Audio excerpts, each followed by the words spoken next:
recording? You're recording.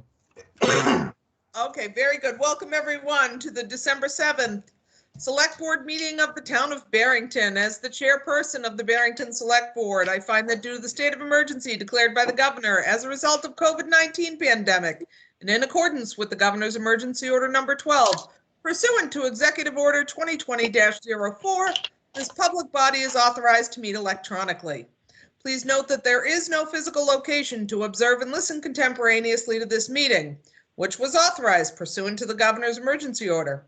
However, in accordance with the emergency order, I am confirming that we are providing public access to the meeting by telephone with additional access possibilities by video or other electronic means. We are utilizing Microsoft Teams for this electronic meeting. All members of the Select Board have the ability to communicate contemporaneously during this meeting through this platform, and the public has access to contemporaneously listen and, if necessary, participate in this meeting. Phone participation can take place by dialing 1-603-664-0240 and entering conference ID 676-749-973 hashtag or pound. Video participation, which includes audio and video recording, can be obtained by clicking on the link bit.ly/BARR_B. Providing public notice of the necessary information for accessing the meeting. We have previously given notice to the public of the necessary information for accessing the meeting, including how to access the meeting using Microsoft Teams, phone, or video. Instructions been provided on the website for the town of Barrington at www.barrington.newhampshire.gov. We've provided a mechanism for the public to alert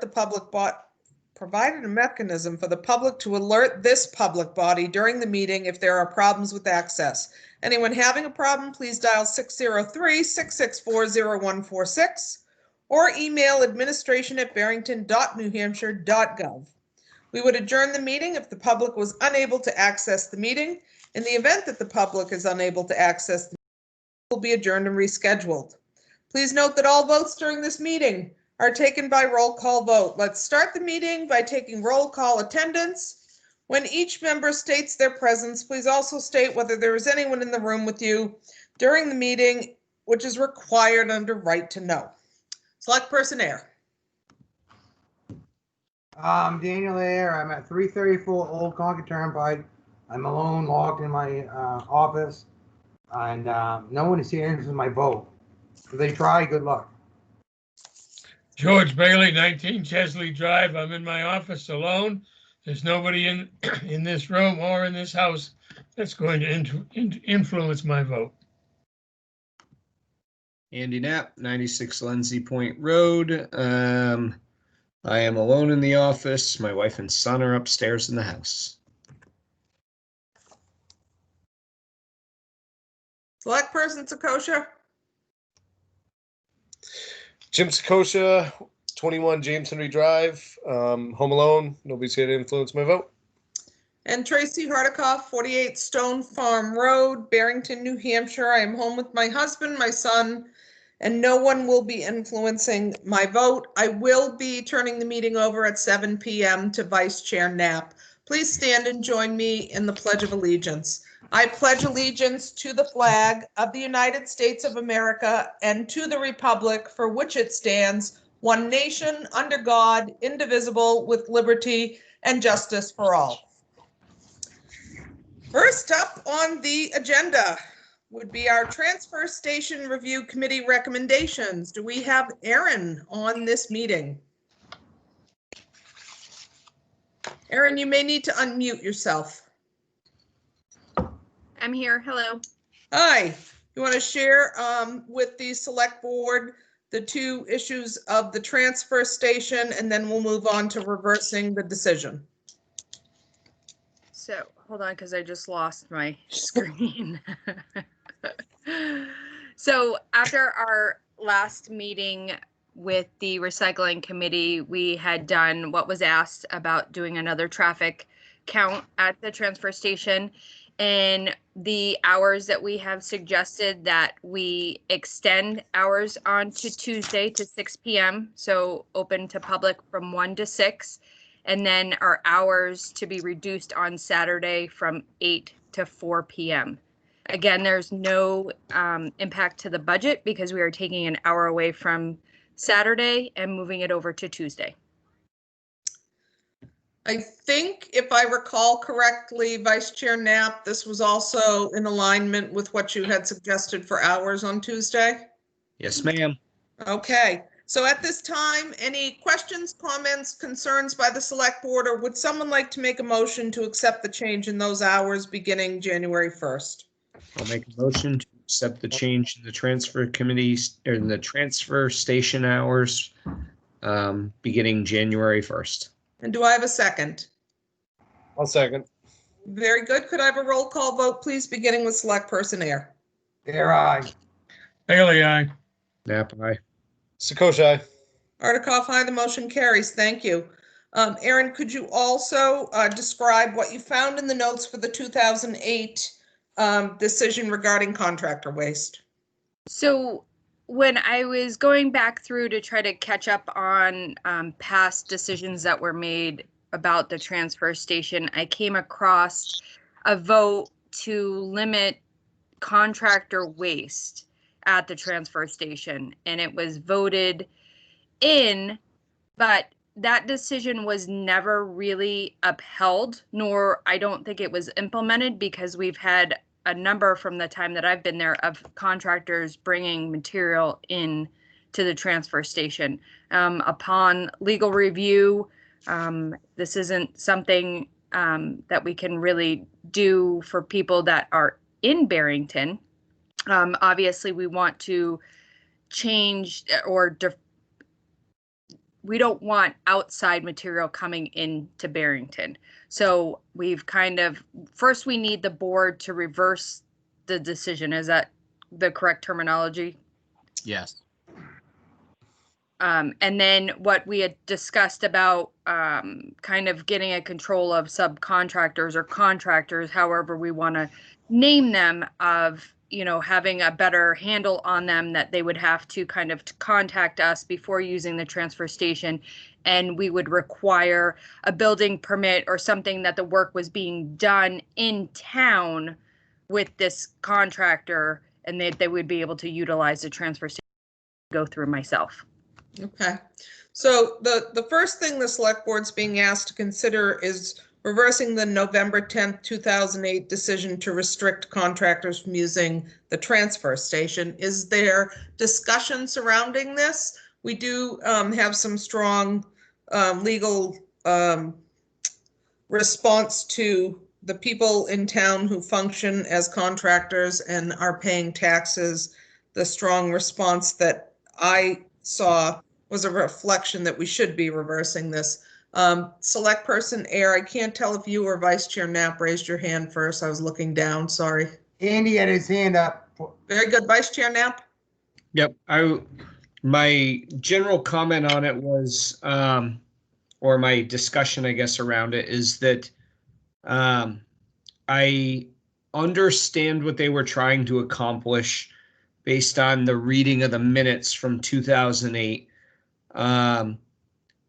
My feeling on it is before rescinding it, I'd like to know what kind of policy we're going to put in place, because I agree with what Aaron said, is we don't want contractors, whether they live in town or not, bringing stuff in from outside of town. And not every job that goes on is going to require a building permit that you might be doing for someone in town, because some of it is required items. So is it just that they're providing an address and a signature from the resident that they are delivering material on their behalf? Or I would really like to see something coming in place before I go and rescind a decision made by a board 12 years ago. Aaron, do you want to speak to how you felt that this could be managed? Obviously, we'd have to, for those, it would be easy for those who have a building permit. Sorry, I don't know who's got the tunes, but I hear the music too. So So obviously it would be easier for somebody to provide us with a building permit, or we would have to probably get a letter from the owner of the house that would be in Barrington saying such and such is doing said work. If it's going to require a number of trips, I know they'd probably be able to gauge, what they would have, if it be 1 or 2 pickup truck loads or a 1-ton truck full. Obviously I can reach out to other municipalities. I know when I proposed the question before, a lot of municipalities don't really take contractor waste for the simple fact is they can't Process. process it, and they don't have enough room for it. So they're turned to other bigger facilities that could handle that. And that's kind of the issue that we're running into, is that, on a Saturday, we're maxing out 4 30-yard containers that have been crushed a couple times. So, again, I can propose the question of what documentation is required if other transfer station facilities do kind of police this that way. And Tracy, if I may, the plan, Andy, to your point specifically about the development of a policy, the plan is for the Transfer Station Recycling Center Review Committee to tackle this subject upcoming. So we're not looking for any decision tonight to implement anything. I think I heard that you might like to wait to rescind it until you can see something to be put in its place.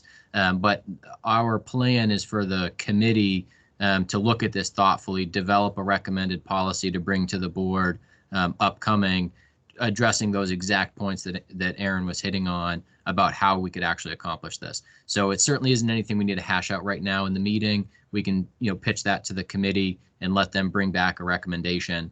But I think I heard that you don't want to make a decision on this until you see that policy. Is that right? That's my stance. Well, before I recognize Select Person Air, I'll point out, because I'm a member of the Transfer Committee, so we have a policy in place we're not utilizing. There's about 8 contractors that Erin interfaces with that she would be working with to explain to them that only Barrington trash or Barrington contractor materials would be able to be disposed of at our transfer station. But I mean, currently we're not recognizing this policy. So waiting to reverse it instead of reversing it and then having the transfer station give you their recommendations, you can do either one. It just seems odd to wait because we're not actually recognizing something that was passed 12 years ago. Select Person Air? Yes. I'm a contractor in town. I pay over $15,000 in taxes and stuff.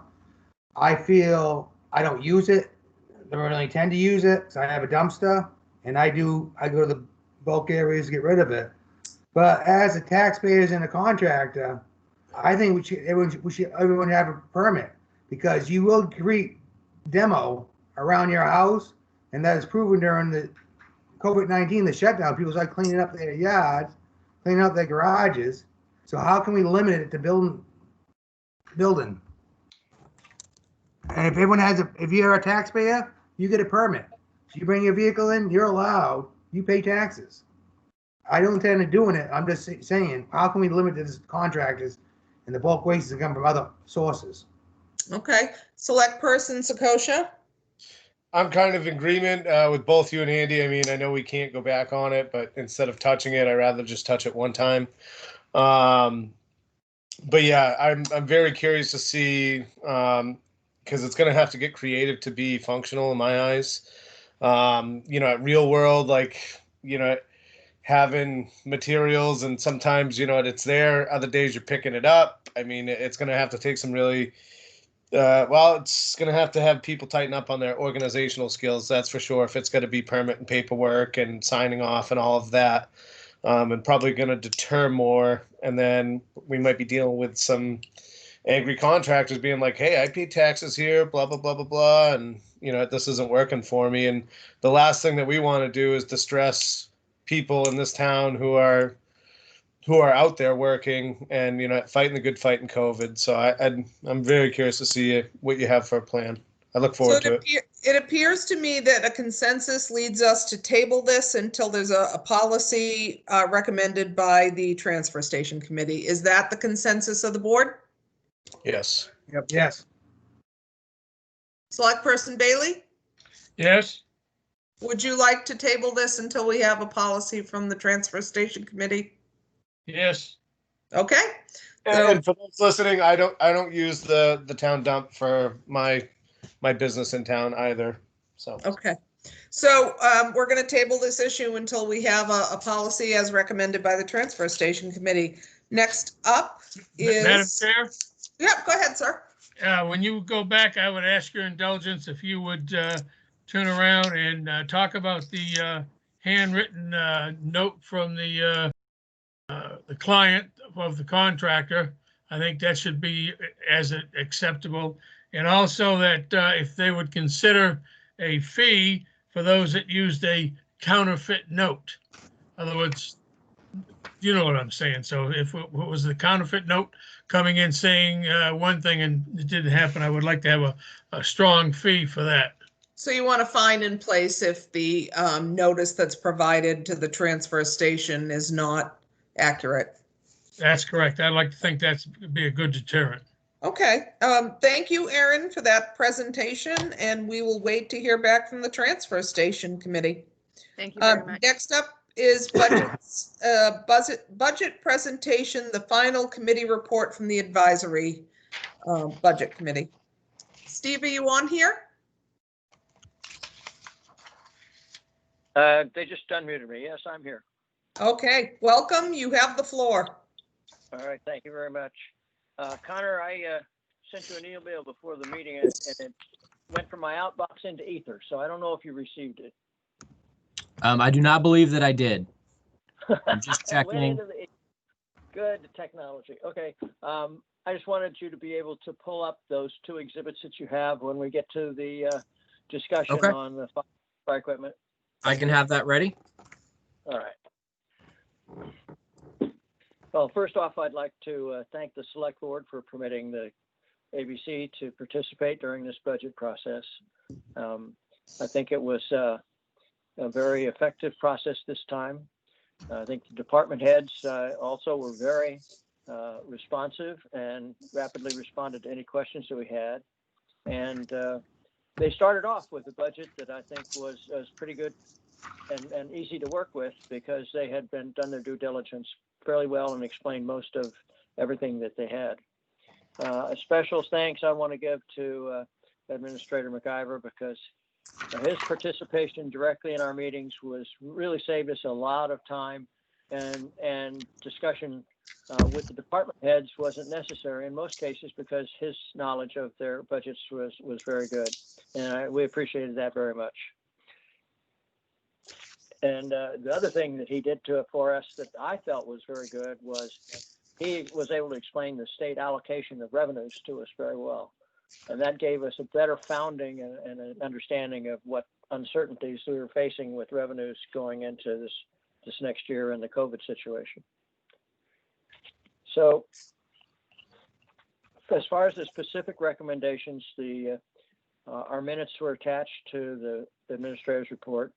But we started with the operating budget, and through that process, we were very pleased that most of our suggestions had been honored, and that the committee, the select board, had really done a good job of accepting our suggestions and in going beyond in some cases. So that consensus of the committee was that the budget as presented is acceptable to us and is a very good representation of the needs in the times we face. With regard to the warrant articles and the use of capital reserves, I want to thank the select board for accepting the suggestion to utilize the transportation fees capital reserve for expanding the paving budget to $175,000, which, by the way, was even larger than what we'd originally recommended, and we appreciate that. Majority of the remaining warrant articles received the committee's concurrence. There are two that we would like the select board to reconsider. The first is the fire equipment capital reserve, and the other one is going to be the library warrant article. So starting with the fire equipment capital reserve, if Connor can bring up his two options regarding that funding. One is the equipment replacement schedule using the capital reserve, and the other is the equipment capital replacement schedule using the ambulance revolving fund. This one is the revolving fund, and I'd like to take that one second. Let's look at the first one, if I can, the using the capital reserve.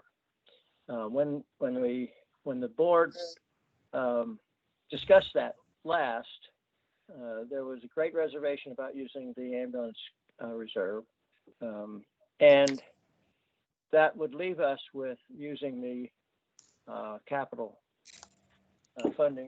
reserve that's funded through warrant articles each year. Now, when the request was placed, the warrant article was for a $60,000 amount to go toward the capital reserve. And a schedule was provided at that time by the chief, I believe, that showed that that $60,000 would increase $10,000 a year. And if you look at the equipment needs and replacement schedule that's in the center of this exhibit, there are two key pumper replacements, one in 2026 and one in 2032. And the original schedule that was put together, starting with 60,000 and increasing 10,000 a year, was adequate to cover the replacement of the 2026 pumper. But when we looked at 2032 on that schedule, it was sorely deficient and would have required some major funding of some sort to do that replacement.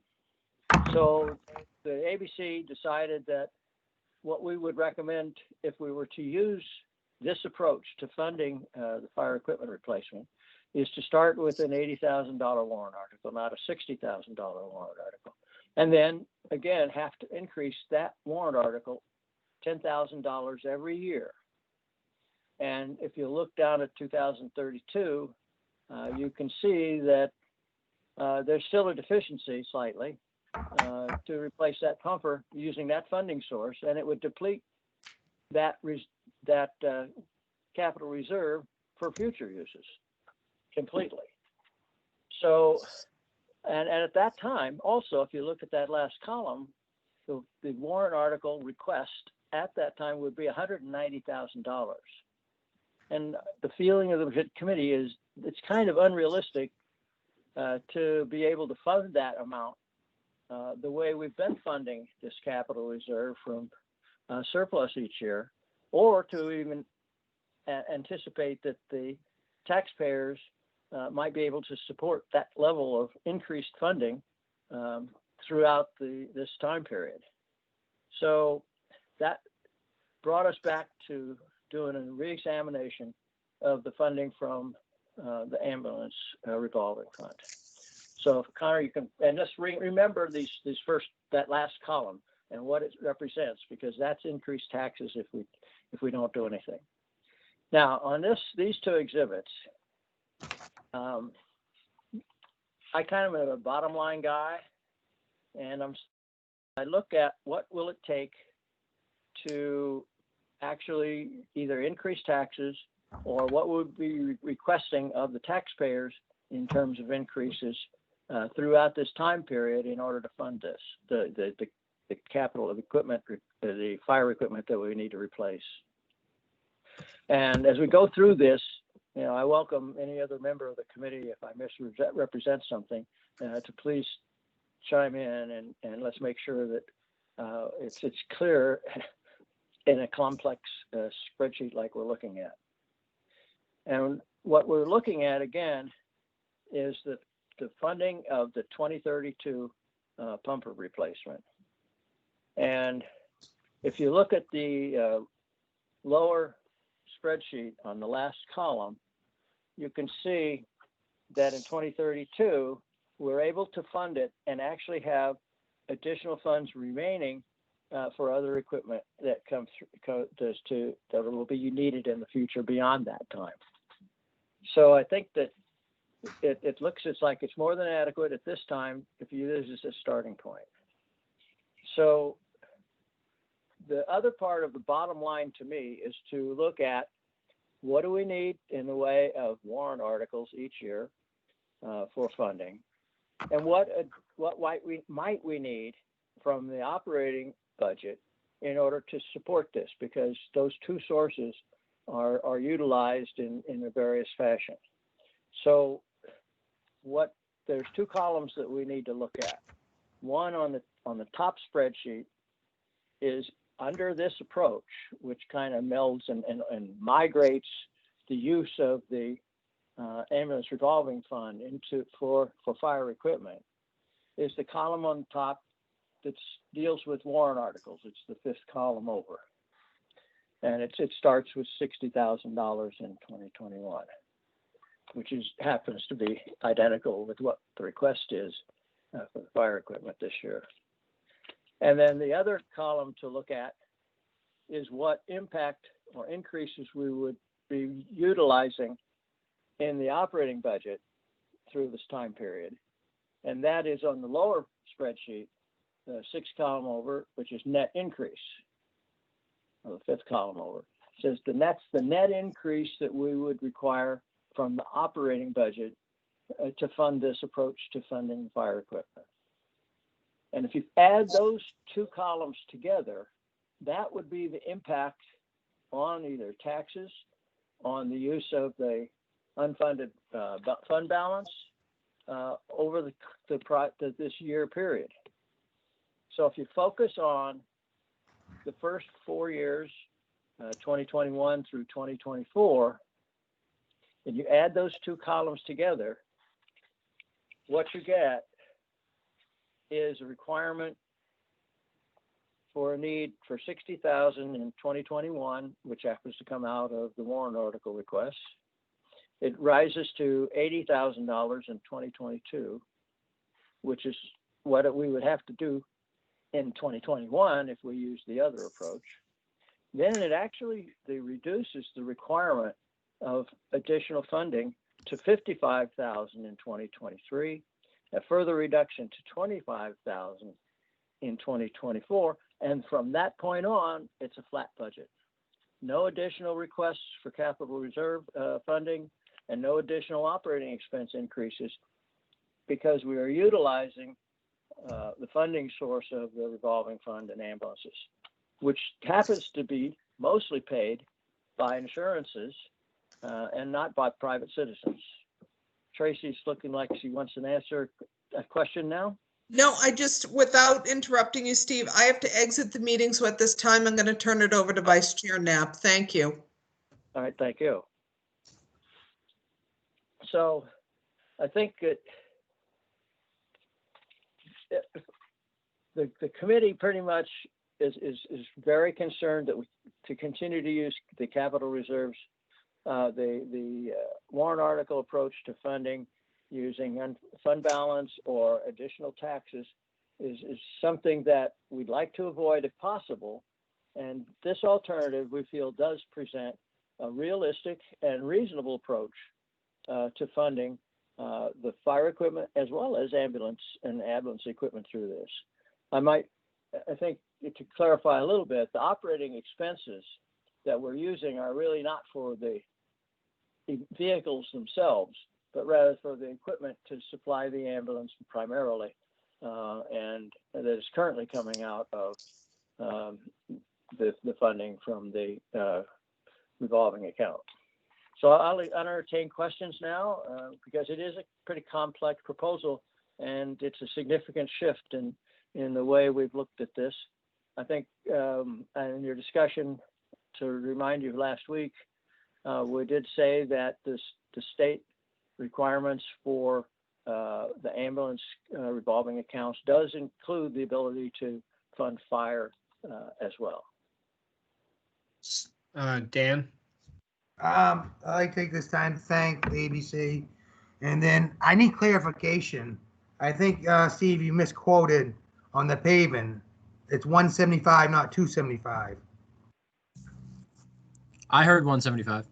Oh, I thought I heard two. He said to 175 Right. because the original, like the select board increased it to the value of 175.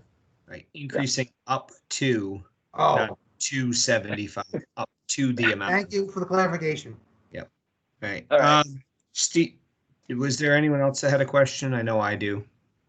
Okay. Steve, I have a couple of questions. The first one being, is there a reason why we're doing a net increase to revenue, creating a tax impact, as opposed to leaving the warrant article at the $60,000 amount? I know it would stretch it out a little longer, but my concern is once it goes into the operating budget, it becomes just a standard way of doing business. Well, what goes into the operating budget are for the equipment that goes onto the ambulance and not the vehicle itself. So that's funded, can be funded out of operating expenses as one of the line items and one of the requests as the year goes on, if I understand the process correctly. Well, then why would we pull from the ambulance capital reserve if we suddenly have to outfit an ambulance if we have an ambulance capital reserve that's built for that? I suppose that's an option that we could consider. We'd have to run those numbers to see what impact it would have on warrant articles at the time. So, see, the thing that stands out the most to me when I look at this is if you look at our replacement schedule, we have a lot of equipment that's slated for replacement all within a relatively short period of time. And by short period of time, I mean less than 10 years apart, which drives the cost north for a period of time. And then it kind of tapers off and dies off for a while. That's Andy, correct. that's something that the committee talked about a lot, and is one of the reasons they favored this approach, is because this would meter out the need for the spiking increases in contributions and would stabilize it over the period of time. So even though the schedule is consolidated a little bit in this cluster, using the actual revenue from the ambulance department as the funding source, opposed to the operating budget or unassigned fund balance, or otherwise the operating budget, would accomplish the goal, the replacement schedule goal, without having to spike and fall the contribution source. Yeah, my only struggle that I see with it is when you look at a capital reserve warrant article, is that, we talk about an increasing amount up to 2033, but then when you look at it, that number plummets because you don't have any really large ticket items that hit after that, because you just replaced everything that's going to hit within a 25-year cycle. And then the other part is, when I look at that 25-year cycle, is it possible to extend a piece of equipment out another 5 years to try and break the cycle so you don't have two really large pieces of equipment that are within 5 years of each other? That's something that we looked at, and I know that the chief looked at it. When you're really looking at when those pumpers were acquired, they were acquired initially fairly close together, like 2001 and 2007. So that to extend out the life, is something that adds risk to failure of the equipment. So what we suggested is rather than hoping that we can extend the life, we would rather come up with a schedule that would enable us to do that on the optimum time frame that we think is reasonable today. And should we be able to extend the life further, then that gives us a lot of more flexibility when the time comes for how we fund that. And we have a similar situation with a lot of the highway equipment as well. Yeah, my only concern is that you know, and this isn't directed at Chief Walker or anything, but somebody steps into that seat or sits somewhat there at some other point, and they see a giant pile of money sitting there to go buy a truck, and everybody wants to go buy that shiny new piece of equipment, and everybody can make a justification for doing it, whether we really need it or not. So I have a real concern with that. Select Person Bailey. You got to unmute yourself, George. Thank you very much. I'm sorry for that. I would like to first start off by saying thank you also for the ABC. But going along with everything we've been shown here, and Steve, I appreciate everything you have on that. But one of my concerns, it all depends upon the article for Fire and Ambulance Service Revolving Fund, whether or not that is changed. And I can honestly say that I'm not in favor of changing it, because eventually we will have 2 ambulances that will possibly be running, because right now we're close to 10,000 individuals in the town. And as that increases, so will our demand on all services, really. But in particular, right now, we have the ambulance pretty much in hand with what we're paying, splitting the money up that we receive for insurance calls. And then also to go along with what Andy was saying, you know, it's awful tough to turn around and put the money in. It seems like it's going to smooth it off, but then the ultimate goal will happen down the road in, I think it's 24, 25 area. When it gets down there, now the talk is going to be, well, we should take the fund balance and let's turn around and use the fund balance. So there's no reason not to use it. So you use the fund balance, and what happens is the following year you spike the taxes. So I just I think it's a wonderful idea, and I think that my personal view is that if we went from 60,000 to 70 and carried it out, it would go a little bit longer, but still the money would be there, as Andy says, for that new shiny vehicle. And I'm not being critical of fire, ambulance, or anybody, because I for one have used ambulance 3 times, and I have no complaints of the service. I'm grateful for the service, but I think that making a change like that is going to be costly to the voters. Thank you, Mr. Chairman, and thank you, Steve. So, would we be recommending putting this warrant in front of the people to use it as to change the language so it's used as the fire and ambulance capital reserve? That's Right. on page 4 of the article we received. And I don't have a date in the bottom, but that's one thing that the TA have provided us, a list of all the other articles that has asked us to review before we go in. That was it. Connor? So the first step in order to have this be an option would be, yes, putting it in front of voters to add fire to the ambulance revolving fund. And that's what the budget committee had requested the select board consider doing for next year.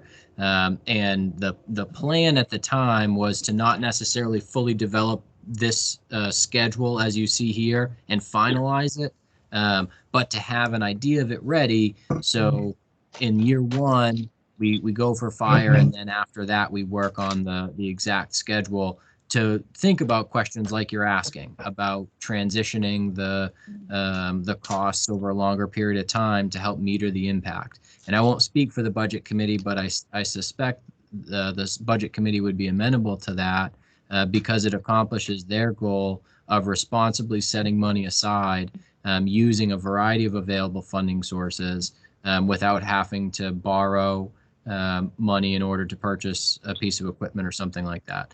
So brass tacks, the select board is asked to consider adding an article to the warrant this year, adding fire to the ambulance service revolving fund with the plan to develop and finalize the transition policy if it passes. This is Steve. Yes, that was well stated, Connor. Thank you.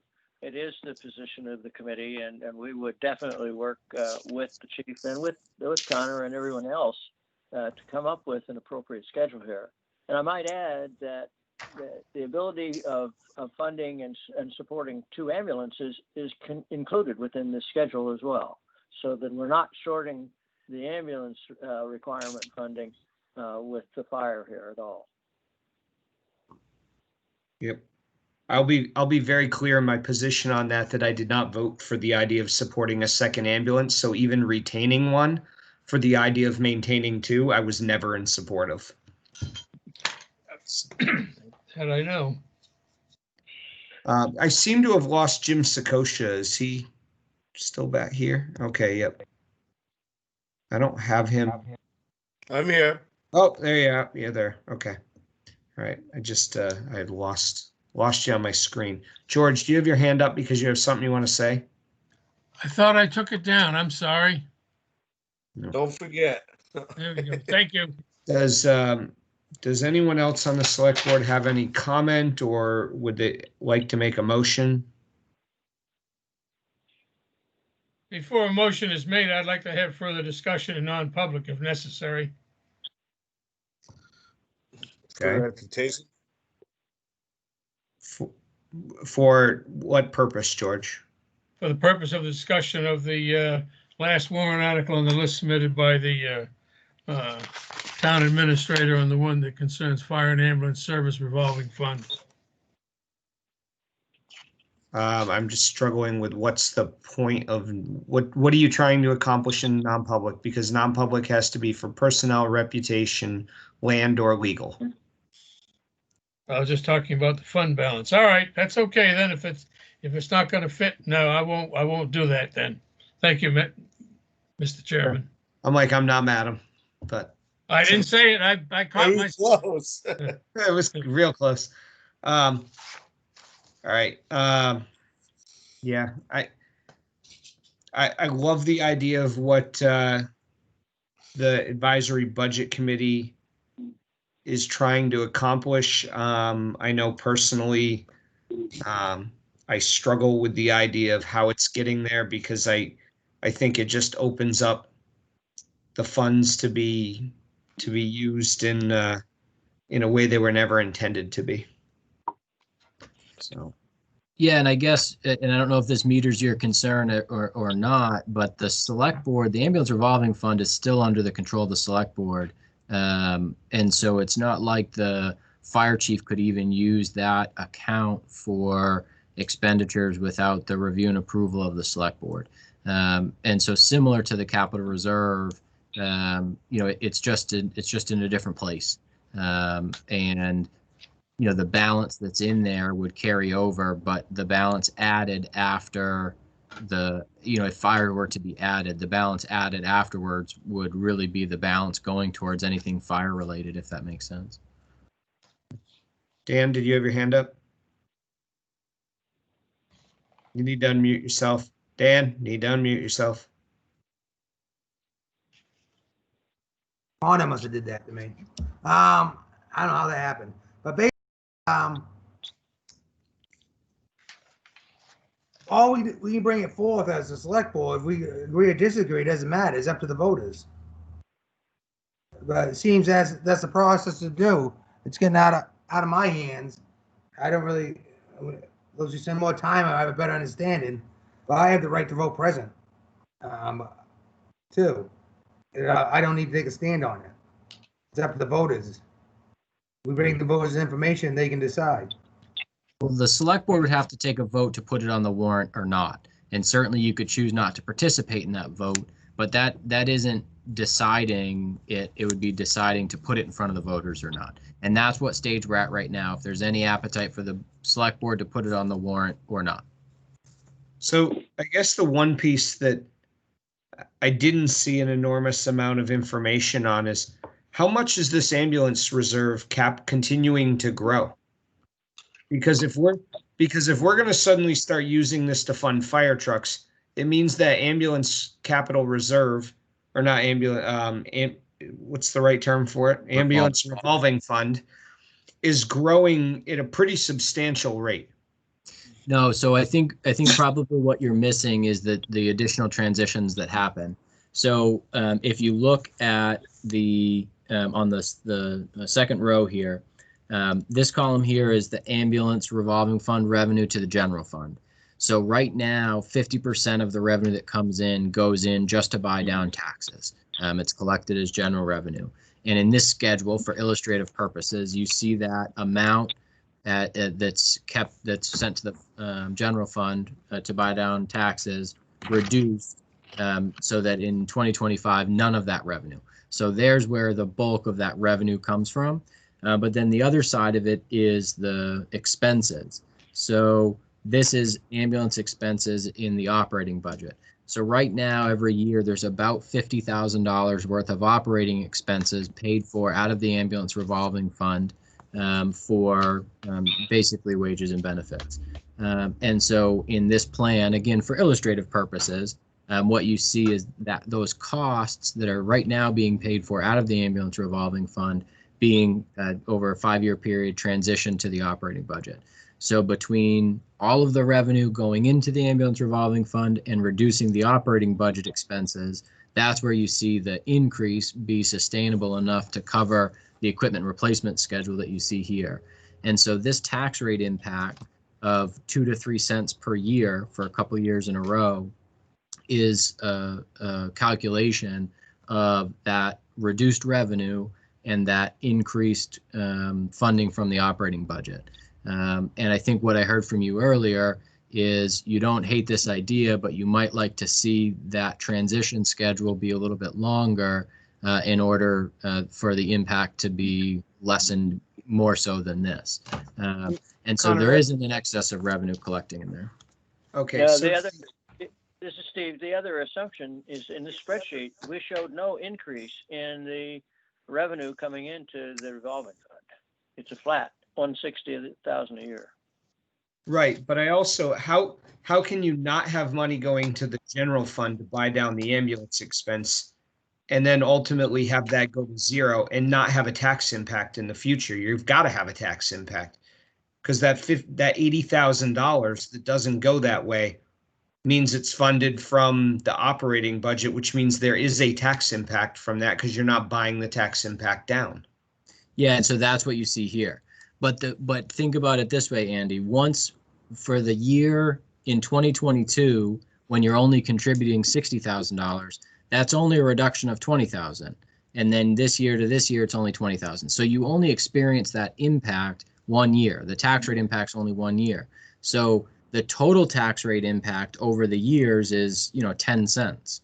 So that 10 cents, so if the tax rate right now is 22.77 and nothing else changed in 2025, it would be 22.87 and it would stay 22.87. And so that's why you only experience the tax rate impact in 1 year. And so again, that's over a 5-year schedule, which it could be longer. Yeah, I just don't ever see it staying to 1 year. And ultimately, as Steve alluded to, should that fund either grow or decrease, you now create a variation in your tax rate because you're going to have fluctuation.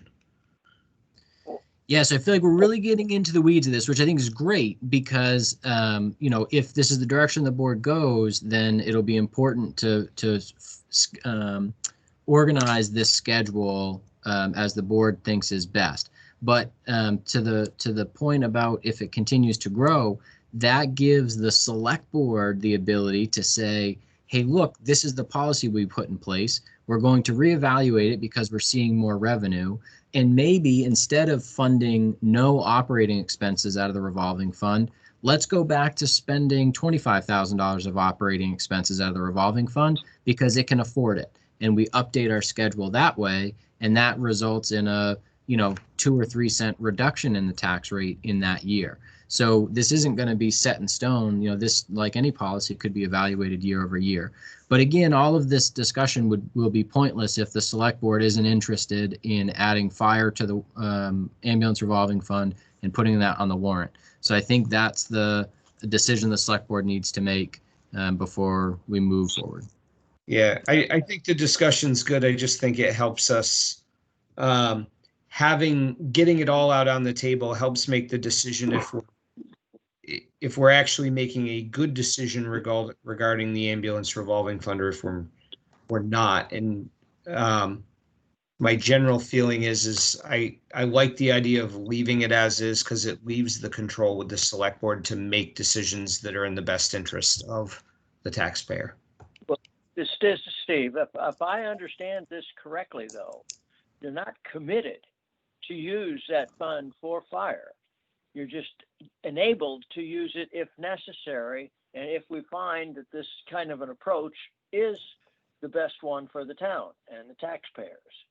And that's the consideration that we're having here, is to give the board the option in future years as to how to fund fire equipment, period. It's not saying you will use it for, but you may use it for.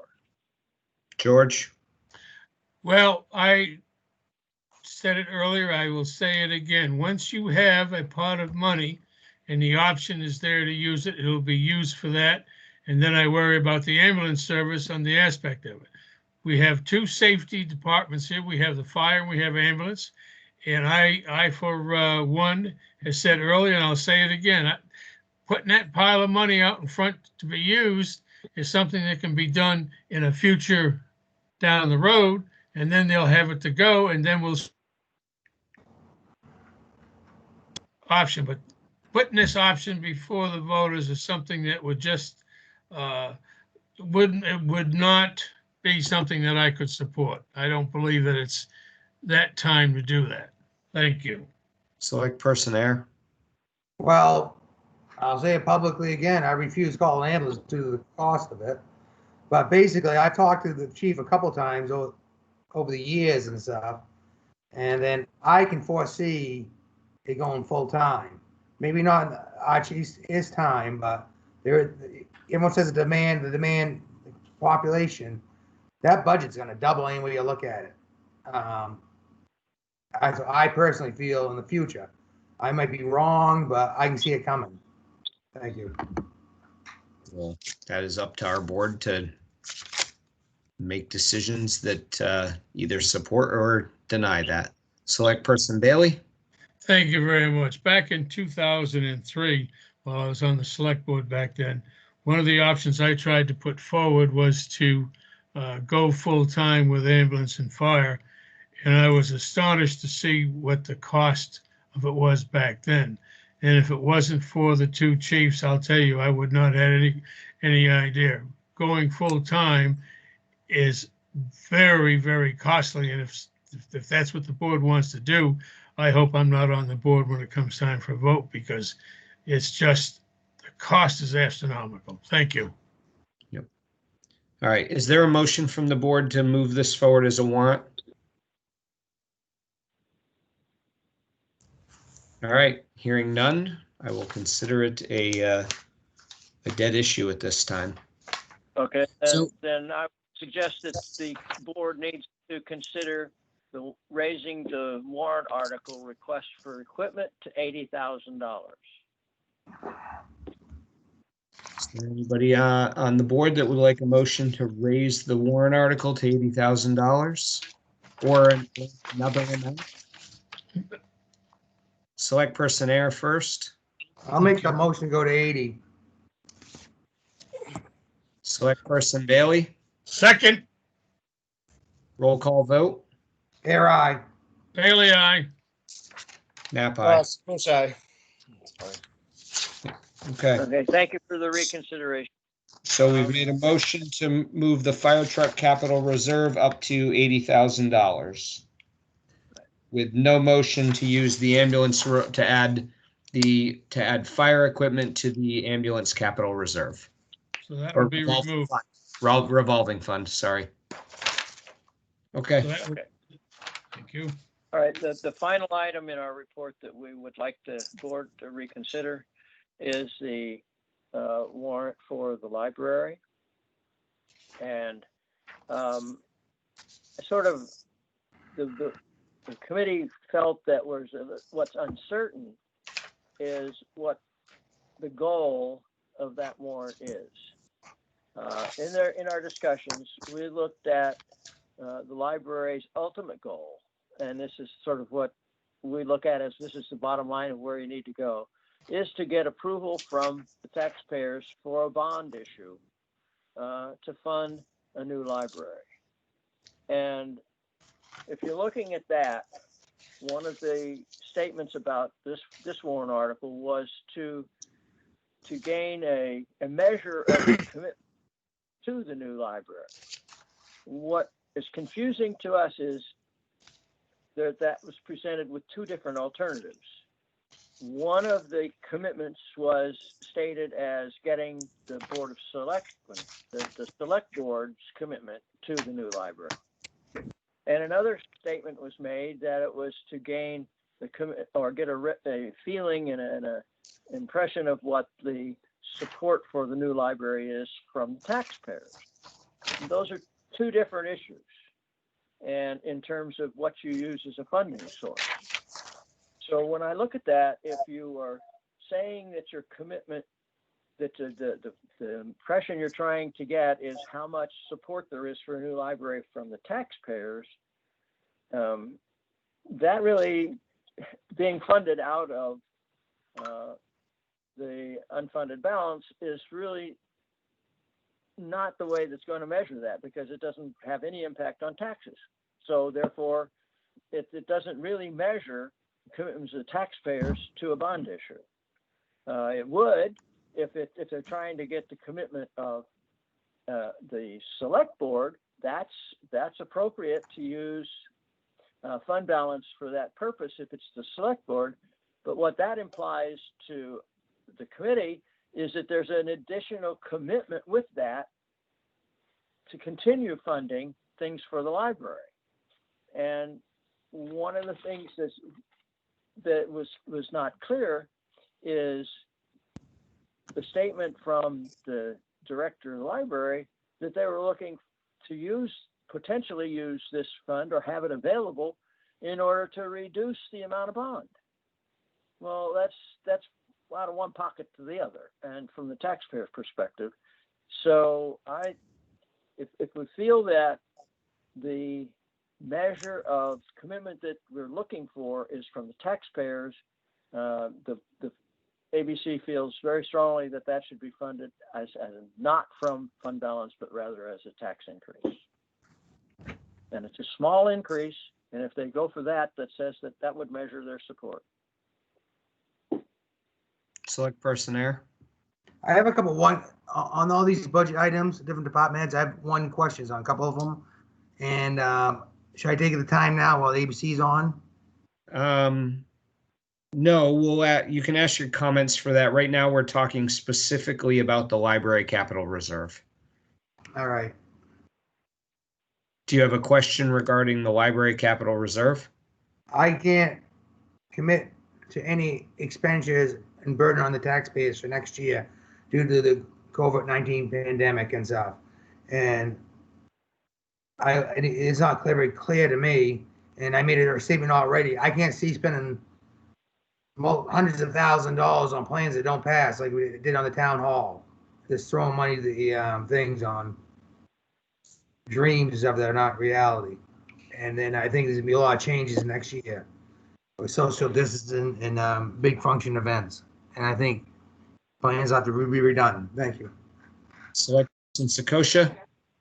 So what happens if the taxpayers come out and the vote doesn't go in the favor of the library? What's the next chapter? Well, they would have to kind of redevelop their plan and move along from there. my public comment is, or my comment as a board member, I echo in a little bit of what Dan said. I mean, going into the new year with new COVID, if unless we really need it, I don't see a need on raising the taxes on the tax people. Select person Bailey, and you need to unmute yourself. Andy, if I could, just while he's unmuting himself, I want to make sure that the board understands what the request from the budget committee was. At the last meeting, the board agreed to reduce the library capital reserve warrant article request from 75 to 25, with the assumption that that would be funded from unassigned fund balance. And Yep. so as it stands right now, that article is intended to be on the warrant. Obviously, it's not finalized. What the budget committee isn't suggesting whether or not there should be an article, but they're suggesting that the select board consider not using unassigned fund balance, but instead put it as a tax rate impact to help gauge the support. So I just wanted to make sure that was clear for the other members. I think it makes sense. Yep. Select person Bailey. Thank you very much. As a member of representing the board to the library, one of the items that we discussed this quite a bit. And if you remember at the last meeting we had, we voted to go to $25,000, and this article was not recommended by the select board.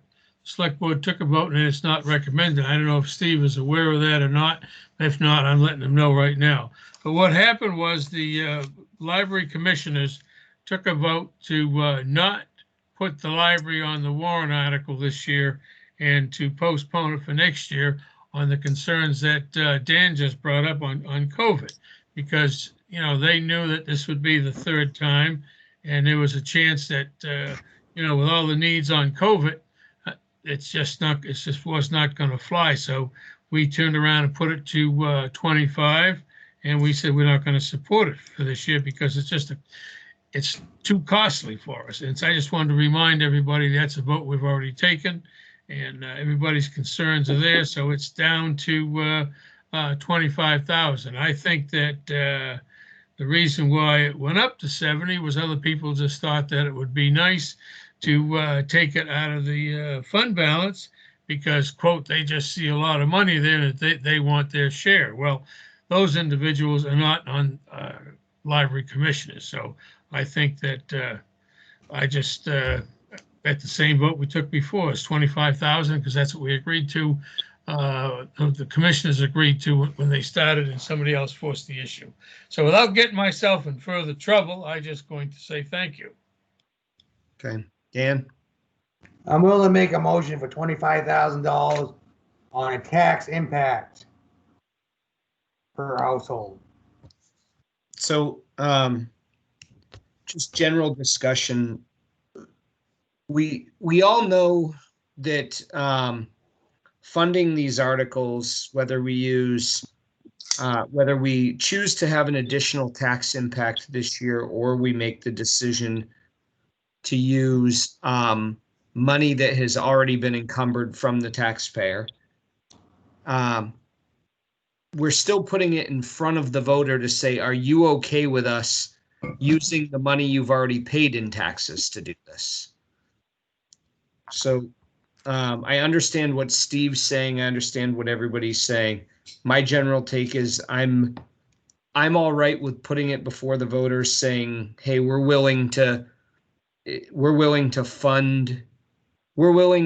the motion in front of you to use $25,000 of the money you have already paid in taxes, so there is no additional tax impact tied to that, and let the voters decide if they're willing to spend it or not. Does anyone have any objections to letting the library chair speak on it? I have no objection. No objection, and thank you for the clarification. That makes a difference for me. Yep. And that wasn't the motion. I too. Discussion. Lindsay, if you're on, would you unmute yourself?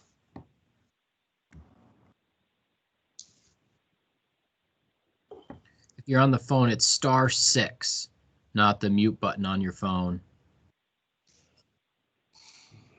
And it takes a second once you press *6, and then the automated woman will tell you you're unmuted. All right, I'm gonna give it a few more seconds here. The only numbers I see unmuted are Steve Saunders and a number 8 ending in 8006. Those numbers are unmuted. And the other call-in numbers are muted. All right. Since I do not see. Andy, this is Oh. Lee Elliott, Vice Chair of the Trustees. Lindsay's trying to get in. She's having some technical issues. I'm going to, if you don't mind, I will do my best to try and reiterate what Lindsay and I and Melissa have been discussing, if you'd like. Yep, I'll give you a few minutes to take over. Right. Okay. So just a couple of main points. The first one just wanted to be directed to Steve on the ABC. I think his question was, why was the library looking to have a capital reserve fund drawn up? I think he'd mentioned, was it to gauge interest and find out if this was a way to measure that interest? That's certainly nowhere near what our goal was. Our goal of having the capital reserve warrant article is to help ease the tax burden on taxpayers. Clearly, we are very sensitive to the pandemic. We don't want to go forward again next year in light of that and respect of that. But we think that having a capital reserve fund could be an alternate way of trying to get this new town building that is in dire need. Otherwise, we're going to go again the following year to try and get a new building, but we also need to also be thinking, if that doesn't happen, we need to start planning for the future and setting aside some money so that it isn't as much of an impact for people. So that was our main point. Thank Okay. you. Yep. Has Lindsay been able to get on? So I do have a question for you, Lee. Since I don't see Lindsay. Sure. It's a general concern that I have is that we put together warrant articles and then we end up in town deliberation and somebody goes and pulls a little, I guess I'll use the word trickery, even though I don't, I guess necessarily mean it that way, where they make a motion. They kind of stack the deck and they make a motion to change the amount that ends on the warrant article. Is there assurances from you folks that you do not anticipate that from your board or any of the general members of the affiliated with the library? I mean, I can't speak, of course, for what the town meeting attendees are going to propose.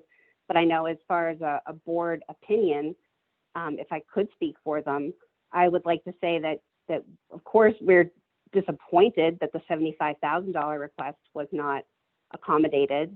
We understand to a degree, but also $25,000 is not going to buy very much of a library, but it's still a start. It's something. It's positive.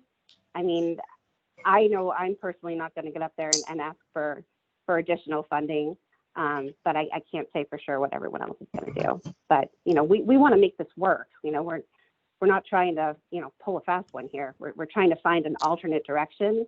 And Connor was very supportive and very helpful for us to us in writing that warrant article, and we really appreciate his help. Appreciate that. I just wanted to make sure that we had it on record that I know the library is supportive of what the select board is trying to help them accomplish. Dan? Well, this is more a question for Connor. We're not positive we're going to have a town meeting this year yet. It might be all virtual. Is that true? Yes. I mean, the specific plan for deliberative session has not been finalized. And the legislature last year put into place a piece of legislation that allows municipalities to have a virtual option for deliberative session, and, you know, other items. And so those conversations have begun with the town clerk and the moderator. And so, I mean, yes, one of the options that's available is to have a information session or a couple information sessions, essentially, instead of a deliberative session where the content of the warrant could be changed. So that is an option that's available to the community, but no decision has been made yet, and those conversations have just begun. Okay.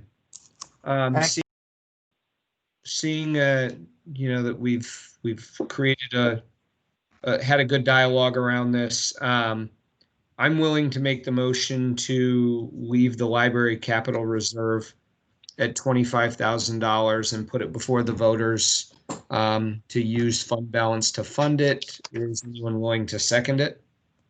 I'll Second, second. Okay, roll call vote. Fair eye. Bailey, aye. Sakosha. Nap aye.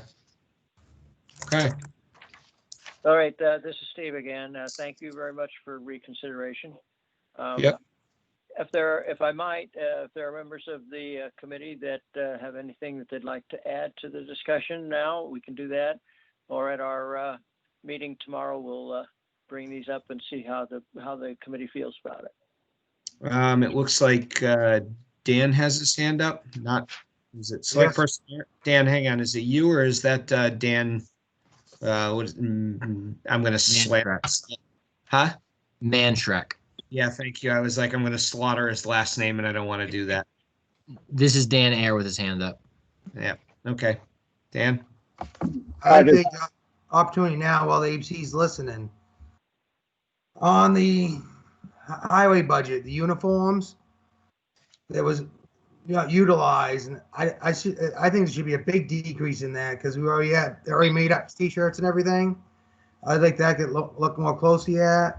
And the library budget, they included fees in their budget because of the pandemic. And then the police budget, I cannot make a ruling on because there was a non-item that hasn't been addressed yet. Dan, I'm going to open up the whole budget conversation here as we get into this. So as we go through each one of them, I think it's appropriate to bring up there and then have the budget committee. I will also ask for the budget committees if the budget committee has any additional fees. Thank you. Yep. All right. Anything else from the select board, or does Dan help me out one more time, Connor? Manshrek. Thank you. Or Peter have anything that they would like to add? I think that was everybody on the budget committee. John Morris. John Morris. Yep. Vice Chairman Knapp, this is Dan Manshrek. I know it's hard. It's even harder to spell. Even harder to spell, but that's okay. I just wanted to say, just confirm what Steve had put out. I think that's pretty good synthesis of what we discussed, and we'll come up with other suggestions tomorrow, I think. Okay, thank you. All right. Just bear with me. I'm just jotting a note here. All right. So moving into additional and updated budget binder documents. Hopefully everyone's had a chance to review them. Looking at the 2021 budget summary by function. See, are there items that anyone would like to bring up? So a couple of quick notes that I had were more just for my own clarification. Connor, maybe you can help me out with some of them. Was when I was looking at the revaluations contract, there was a really significant increase there, and I couldn't remember why we had an $18,000 increase. That's the partial statistical update. So additional services in 2021 because our equalized ratio is exceeding 10% from the sales as the market continues to grow. And then just hopping back up a line, the financial administration and taxes. What was the 43,000? Is that because of the transition of the position?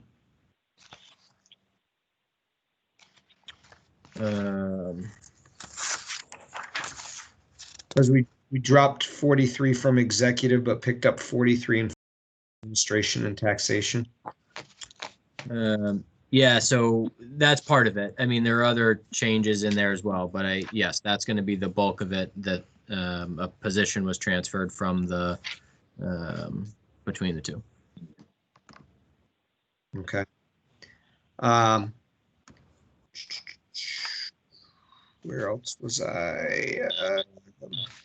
The other item I had in there was just around planning and land use.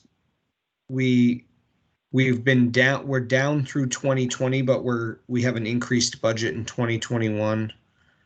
And when I was looking at it, not that it's a huge item, but something that kind of stuck out to me throughout budgets is there's a bunch of places where we have conferences noted in here. But they're anticipating COVID. I just can't see an enormous amount of conferences happening this coming year. So you remember with the planning and land use department, there was actually movement by the board to try to increase that budget. It didn't happen. It remained at what was requested. But that is money available for the Conservation Commission as well.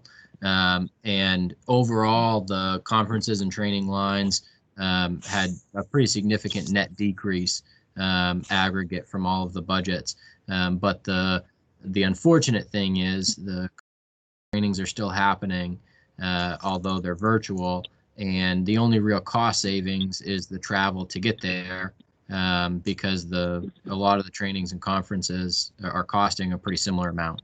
And so there are reductions because some departments have felt like the value hasn't necessarily been there. But overall, there's less budgeted and there's even more of a percentage reduction in the mileage reimbursement because we're not traveling to them. Mm-hmm. Select person there.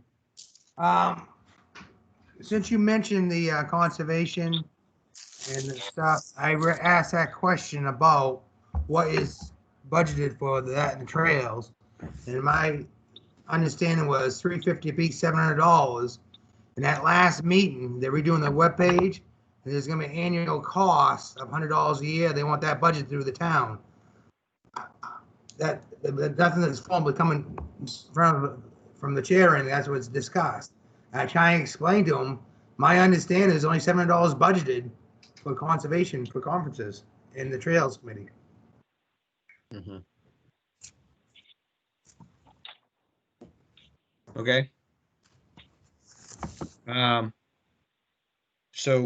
The other item that stuck out to me was we had the general assistance administrator that has now has moved on to accepting a full-time position. I believe it was in Dover. So we have the reduction of $10,000, $10,663 tied to that line, which I'm assuming is primarily salary. Yes. But the increase that we're seeing, which would now go into is it finance administration and tax? Town clerk election.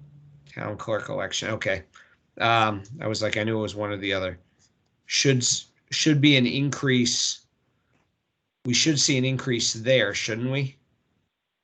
Those position adjustments are properly budgeted. So, I mean, I think, Andy, I'll be honest with you, I think it's very difficult to look at just two numbers because a lot of numbers change within each of these budgets, which is why we go through them budget by budget. So in the town clerk election, the reason you're not seeing that budget increase is because there's a reduction next year versus this year because there's one election next year and 4 this year.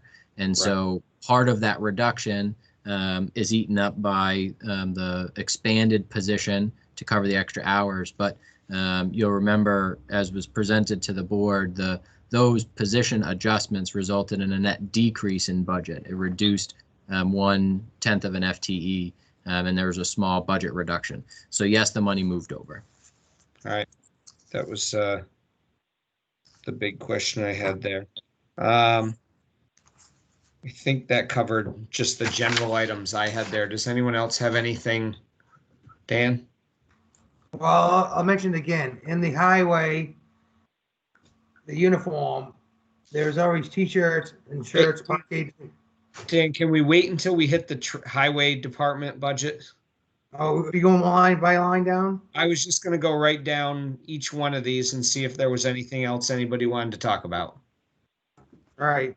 That way it gave everybody a chance to put something on the table one last time. Does the budget committee have anything they would like to add in or comment on the 2021 budget summary by function? No, I think we've covered it. Okay, thank you.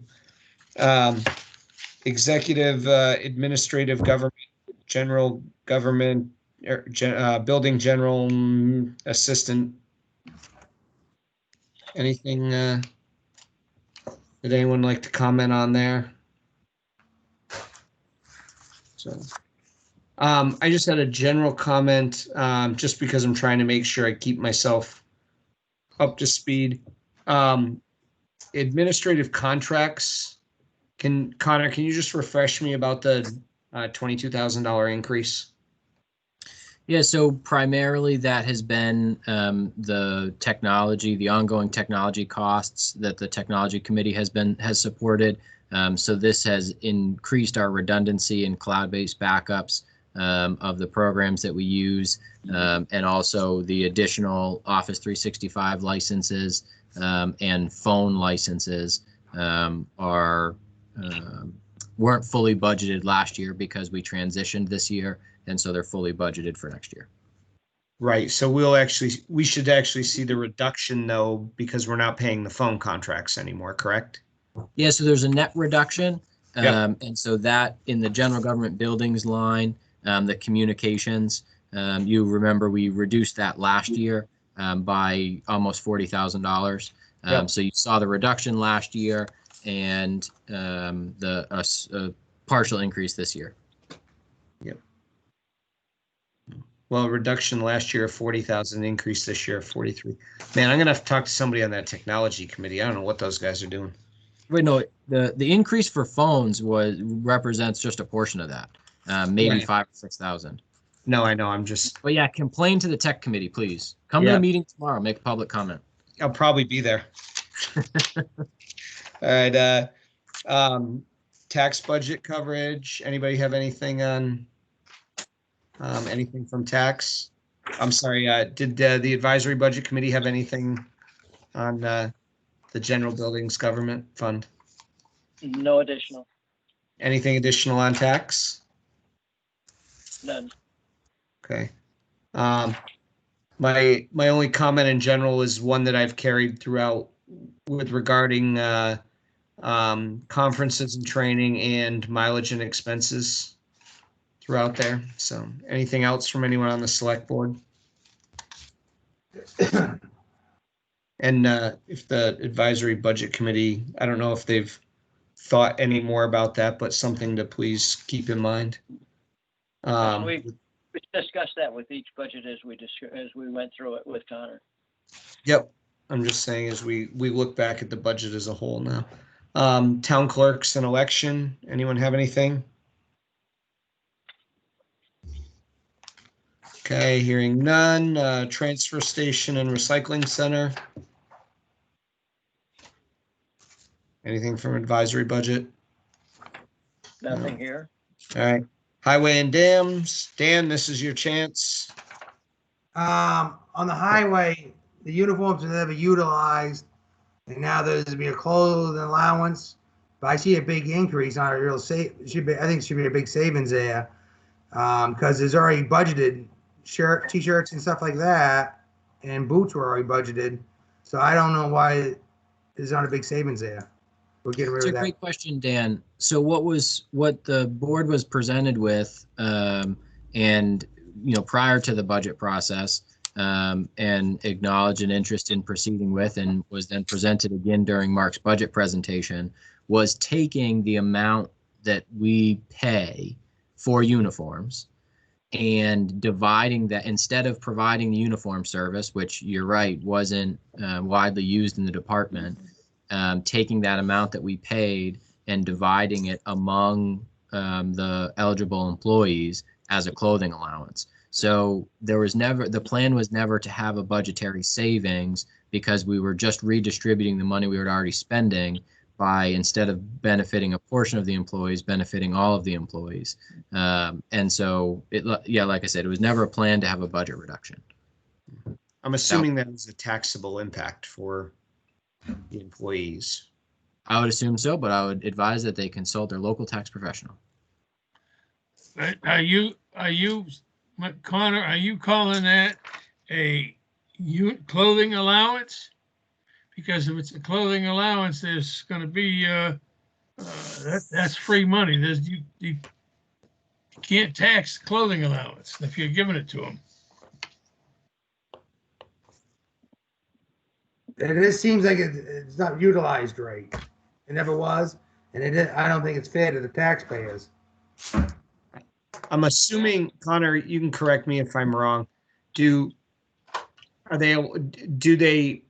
you give them an allowance or an allotment of up to a certain amount of money? They would go purchase what they want and then they submit for reimbursement? So the procedure presented to the board was to take that amount, which I don't have it in front of me, divided among the employees and provided as a monthly stipend, essentially, for clothing allowance. And so, no, there wouldn't be a reimbursement. It would be a payment to the employees and no longer offering a uniform service, that they're responsible for having the clothing that they needed to do their job. And so, like I said, Dan saying that it's not a benefit to the community. So we're taking something that, if every employee in the highway department chose to utilize the uniform service, as was previously offered, it would have cost a lot. But only a portion of them did. So we've redistributed that money. Again, I mean, the select board waited on this twice and agreed with it. So I guess I'm confused about the questions about the details. Yep, I'm just, apparently, as I'm looking deeper, maybe I was sleeping at the wheel on that one. Select Person Bailey. Thank you very much. The only thing I'll bring up is that past working with the budgets on other stuff is that if you give an individual an allowance, what it does is it has a decrease on your unemployment insurance with the state, and it also has a decrease in Social Security.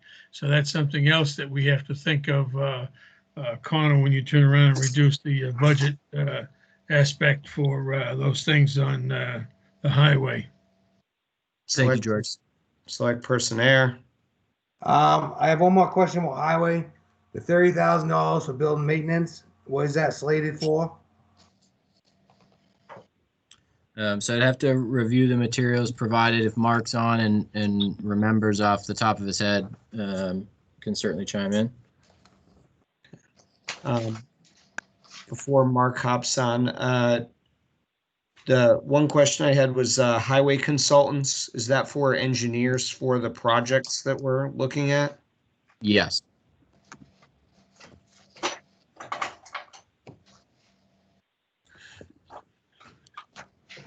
And then the increase in contracts with regard to mowing, I just couldn't remember what the $10,000 increase was for there. Yeah, I mean, I'd have to do the same thing that you would do, which is pull up the backup. But if Mark's on and has that information in front of him, I'm trying to pull it up. I believe that was for extra tree cutting.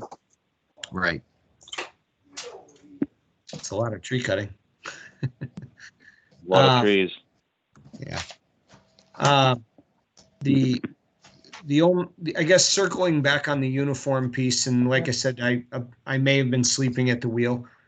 I support the idea of the money being allocated for employees. The method in which I would do it is I would prefer to see that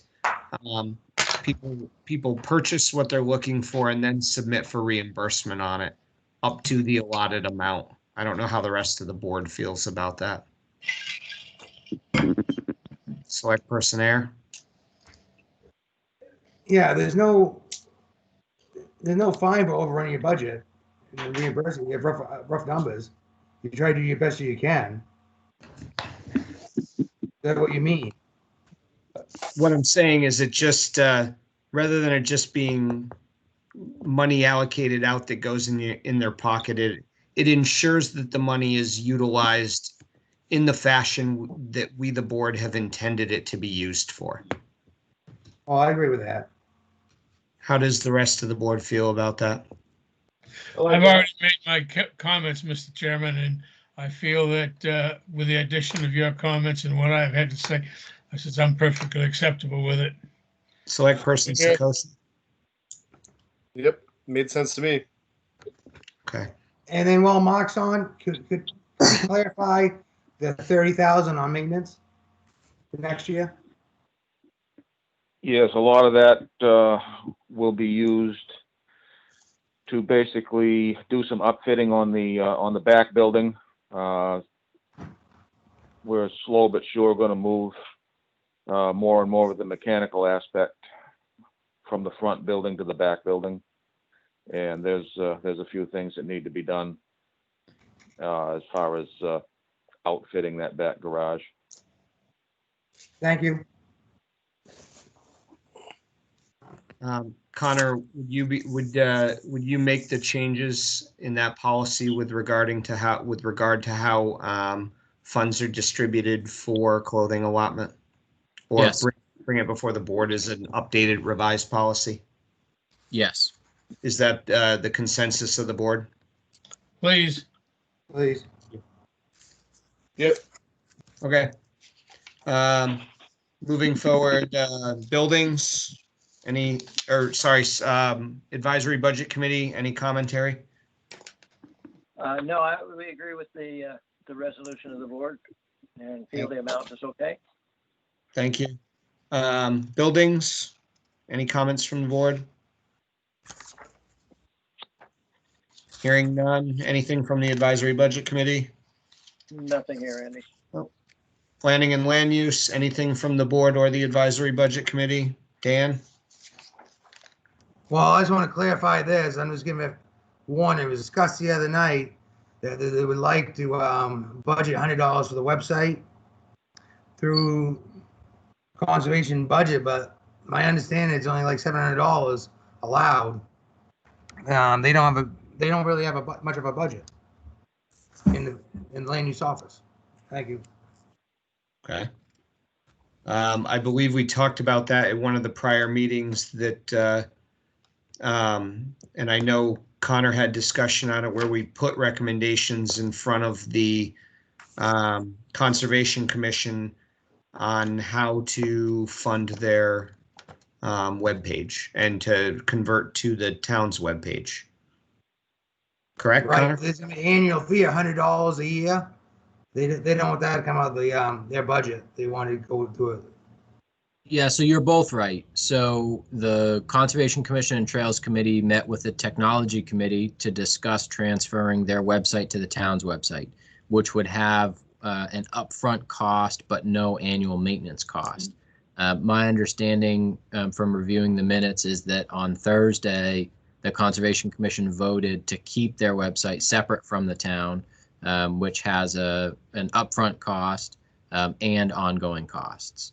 I haven't had a discussion yet with the chair of the Conservation Commission about budgeting for those annual costs. But when I do have that conversation, I will advise him that let's be prepared for next year, that the budget process is concluding for this year. Thank you. That's just FYI for everyone. Yep. Okay. Anything on library? Dan? Yes. During their presentation, I wrote notes. I believe they budgeted fees and stuff and didn't charge people. They made it Yep. part of their budget. I want to understand that. I think I'll speak to exactly what you mean. So I think what the library director presented is that because they've experienced decreased revenue from fees and fines, portions of the services that they provide, which were historically funded from that fee and fine money, is not available. So they've transitioned a portion of those costs to the operating budget, which explains some of the increases. Is that what the point you're making, Dan? Yes. Okay. So the select board doesn't have the authority to direct the library to continue collecting fees and fines. I guess I don't know if you have a follow-up question or if there's action you'd like to take, Dan. No, it's just, I'm looking at next year. It's gonna be a hard winter, a very hard winter, I feel personally. And next year's gonna be hard, and they extra money. I'm not willing to spend extra money on the taxpayers if I can. So I guess there's no say in it anyway, but I noticed it, I brought it up as a question. Yeah, so the select board's authority is with developing the operating budget. So the select board can make changes to the operating budget to put before the voters. But I want to make sure that you knew that you couldn't reverse their decision about fees and fines. Yep. I think from my general standpoint, what I look at is I appreciate all the work the library does. Looking at the increase in the what was it, the part-time hourly line, at a time where we have less open public time in the library, should we be seeing an increase in our full-time and part-time hourly lines, where I would assume we would actually be seeing a decrease since we don't have people occupying the library per se.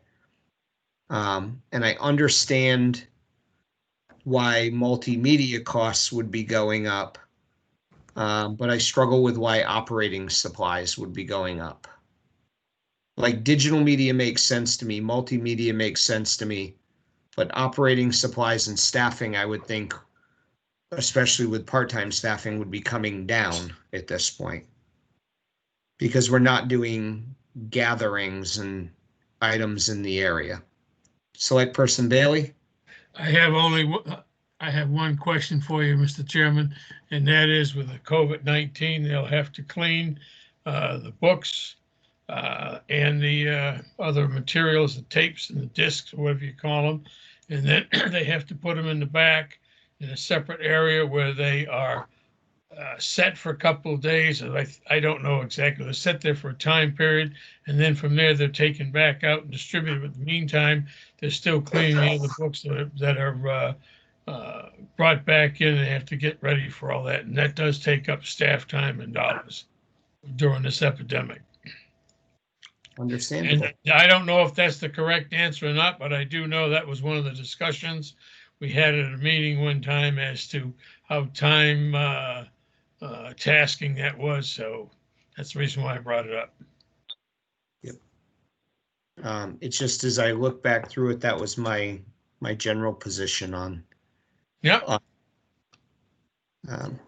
So I think, Andy, if the board, I guess maybe I should say before the board would consider making any changes to the budget, in the library budget, if the board had specific questions that they'd like additional information for, then we could get those to the library folks in order to have an opportunity to answer them at the meeting on the 14th before the budget was finalized. I don't know if that's your intention to make any changes, but if you were thinking of going that direction, I would recommend that route opposed to just making the final decisions time. No, I agree. I think I would just like a little bit of clarity in the breakout of the the library full-time hourly wage line as well as the part-time hourly wage line, because I'm just struggling with the use of those resources at this time, especially since we're in such a restricted time period with the increase in COVID. Okay, so I will pose a question. Melissa was on earlier. I'm not positive she's on now, but I don't expect her to answer it now. But I'll pose the question about how the utilization of the staff wages has changed with the operations, the COVID operations, and further justification for the same level of wages, full-time and part-time, given COVID. Thank you. Connor, Okay. I'm here if you'd like me to speak. Melissa? Perfect. You're welcome to. Certainly don't feel like you need to answer on the spot here. But No, yeah, if it's you have. totally fine.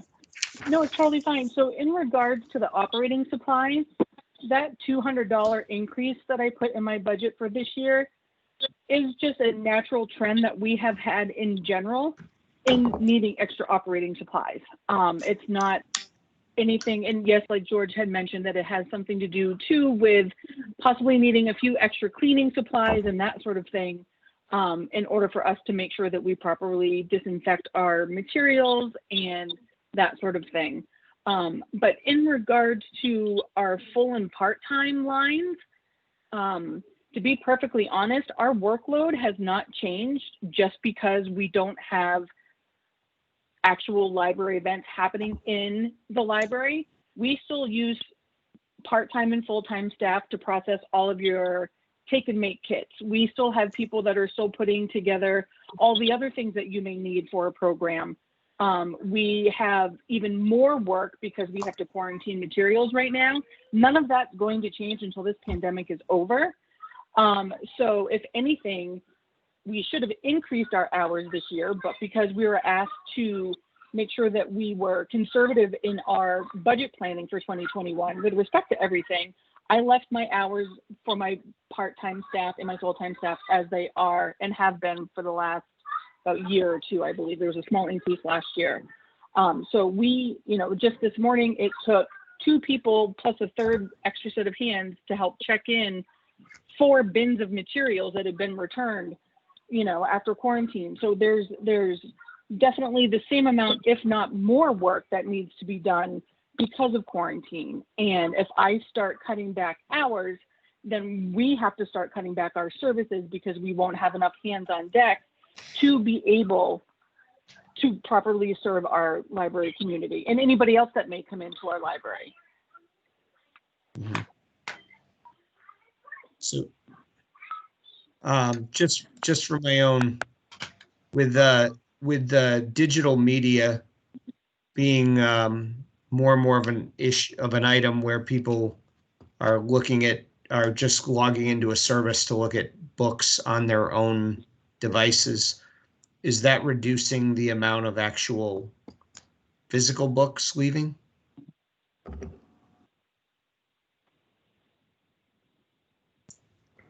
Melissa?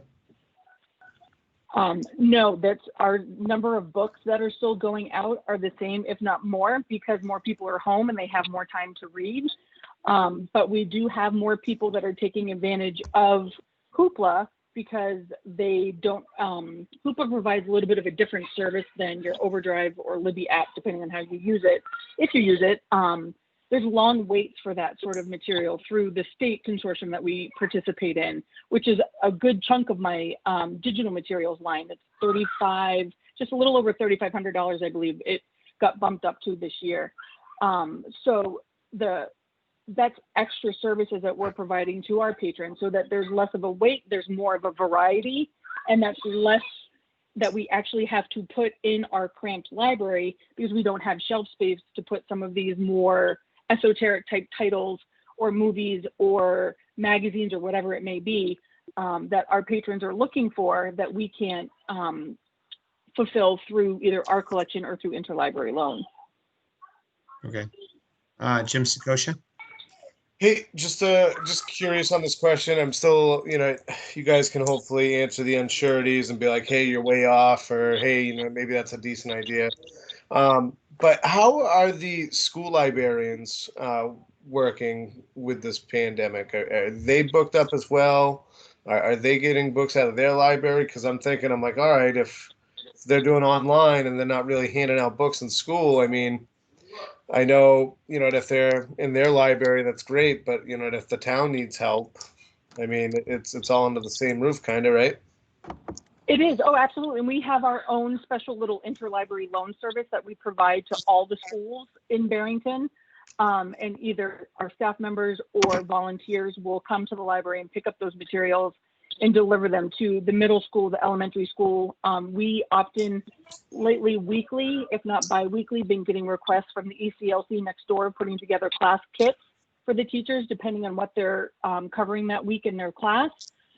So we are definitely trying to help the schools, especially in regards to all that digital stuff, the Libby Overdrive hoopla.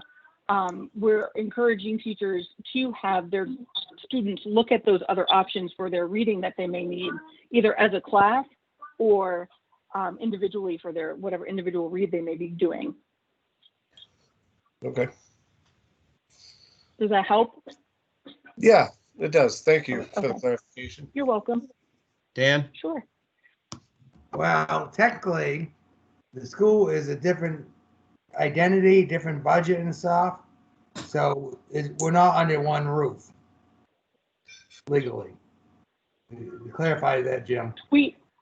Thanks, Dan. And I should mention too that we do every year sign a memorandum of understanding that goes in front of the school board members that also is discussed with the trustees. So there is a different level of interaction or service. I'm not quite sure what the proper word is for that, but it isn't necessarily when I say one roof, I think of just the town of Barrington. But we do have our memorandum of understanding that we do share with the school district. Yeah, no, I'm just thinking now though that, you had brought that up, and since you guys are helping the school out at a real lot and, trying to put stuff together for them, I think maybe that, we'll have to I'll have to look into the school board and see what they're doing with the librarians and the libraries to keep the books in there inside the school. If we're two different entities, then, get the stuff that they need, not rely on the town to pick up the loose ends. Might be some. And yeah, but I think that's kind of been the working relationship over the years. I know that has always been, in my experience as a school librarian prior to being the library director, if my school library didn't have something, the first thing we did was go to our local town library and see if they were able to help fulfill our students' book request, if there's some funky project they might be working on. Because one thing that we have access to that the schools don't necessarily have access to are all the other public libraries in the state. So if there's somebody needs something that we don't have, we can get it for them from another public library and share with them that way. So it's sort of like we're helping the school libraries with whatever gaps they may have in their collections as well. Well, no, I was just concerned on the workload that it's putting you guys on. You know what I mean? If you got, had all these people taking out all the books and you got 4 bins of books, and, on top of that, the school's taxing because you're like, hey, we got to find this for them. Just trying to work as efficient as possible. There's no need for added work taken on. No, and we have our interlibrary loan person is the person, Amy. She works 27 hours a week, and that is her primary job, is to fulfill any type of interlibrary loan request we may receive. And that includes what we get asked for from the schools. So it's not adding a huge increase to the workload because it's just part of that particular person's job description. Okay. Thank you. You're welcome, Jim. Any other questions? Hearing none, moving on to police. Thank you, everyone. Thank you, Select Person Air. I can't put a vote on the police budget to a non-public item gets clarified. Is that a personal issue or is that a town issue? Town issue, a point of order was called. Yep. Okay. Yep. No. I I agree. Looking through this, I know one item that stood out to me was I was looking for some clarification around. We have 15,000 budgeted in legal, but I know there were still some outstanding questions there. One of the other questions I had was the 2,500 that was allocated as a deposit for the dog. We have probably by far one of the best dog trainers in our police chief here in the state. Knowing that the chief is probably not going to be the person tending to this dog. I know he talked about training up another person. I just want to know if that actually makes the most sense for us where we have. I fully support the idea of what I'm saying is I support the idea of the chief continuing to be actively involved in the canine process. Does having a dog make the most sense for Barrington is the question, or a new dog? Well, the select board authorized the pursuit of the grant for purchase of the dog. So we just yes. haven't gotten the grant back yet at this point, as far as I know. No, we still haven't heard back, but I guess we wouldn't have applied if the point of bringing it before the select board before we applied is to make sure that if we received it, the select board wasn't going to turn it down. And that was part of the conversation. Yeah. I'm still good. Yep, I'm just bringing up my concern here in the sense that it's one thing to get awarded a grant. If we don't get awarded the grant, does it make sense to pursue it? Is the piece that is the concern I'm raising or the question I'm raising on it? Select person there. I will not put any future burden on the taxpayers next year if we have to. All right. It's the advisory budget. Would you like some clarification on that line item? Sure. Yeah. So the 2,500 as budgeted, that is going to be for the maintenance as it has been for the last several years. Again, hopefully the grant comes through. If it doesn't, obviously we'll have to reevaluate, and that's assuming I can't find a dog with funds available at this time this year. Unfortunately, there's not a ton of selection out there, but I have a couple good leads for what I would consider less money than I was anticipating initially. That's interesting. Excellent. Thanks. Thank you for that. Anything from advisory budget? No, there is not. Thank you. Okay. Fire and EMS. Dan? Only thing I have is it's in work in progress, the all-terrain vehicle. Yep, but that's not in our budget at this point. I expect further discussion of that on the December 14th meeting. So, all right. The only last thing on fire is just to add fire to the ambulance revolving fund. So that's consensus of the board. No. Oh no. Good try. Did we talk about that ever? No. Moving on, recreation. I don't know what you said, but the chief just walked out of the room. All right. I think that wraps up all the budget items. Woo. Woo. I know, long one here. Old business, the new town hall update. Connor, would you like to take the lead? Yes, I would. So I think I would say that this is an overdue update to the community. I know that I've made mention to the board on a few different occasions about the new town hall that was approved in March of 2019. So a lot of times with these municipal projects, it's easy for them to fade into the background because a lot of work goes on behind the scenes, and there's not always a lot of visible progress on a project. That's certainly true with the town hall project, although there have been extended delays due to state permit approvals and things like that. So I just wanted to take a minute and give the board and community a quick run through of where we've been since the project was approved, where we are now, and where we're headed as we approach the construction phase next year. So the project was approved in March of 19. March through May, the select board convened a building committee comprised of members of the community, staff, and select board members. This building committee met and developed a request for qualifications for a design build contractor. That was advertised in late August of 19. In October, the select board selected Carino Construction as the design build contractor for the new town hall.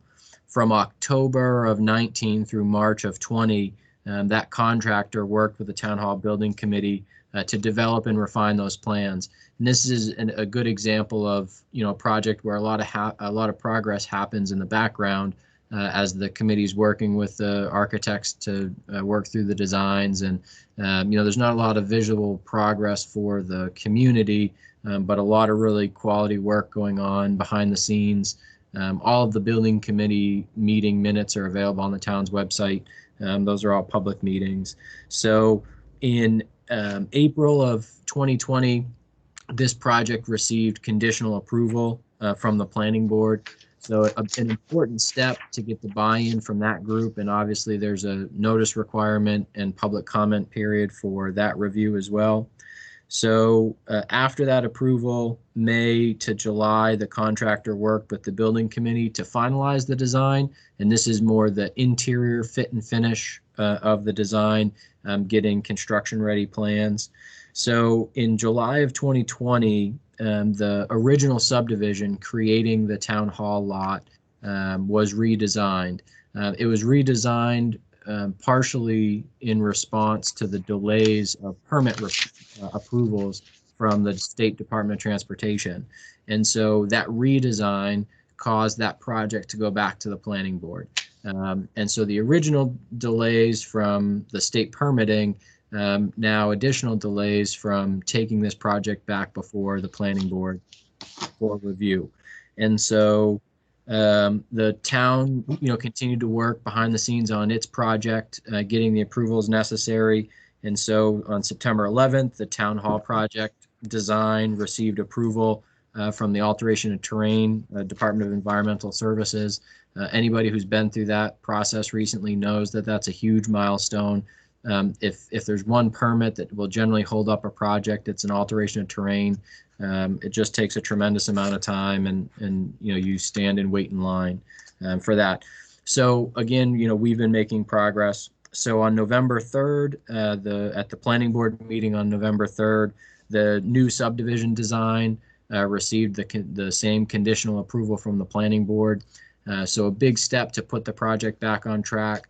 Again, if you're interested in the details of the adjusted plans or the planning board approval, you can actually watch the planning board meetings now. They're all recorded Teams meetings, and you can also check out the minutes for those. So that brings us into the category where we are now, where the project's back on track, but that original subdivision still requires those state approvals. Those are well underway.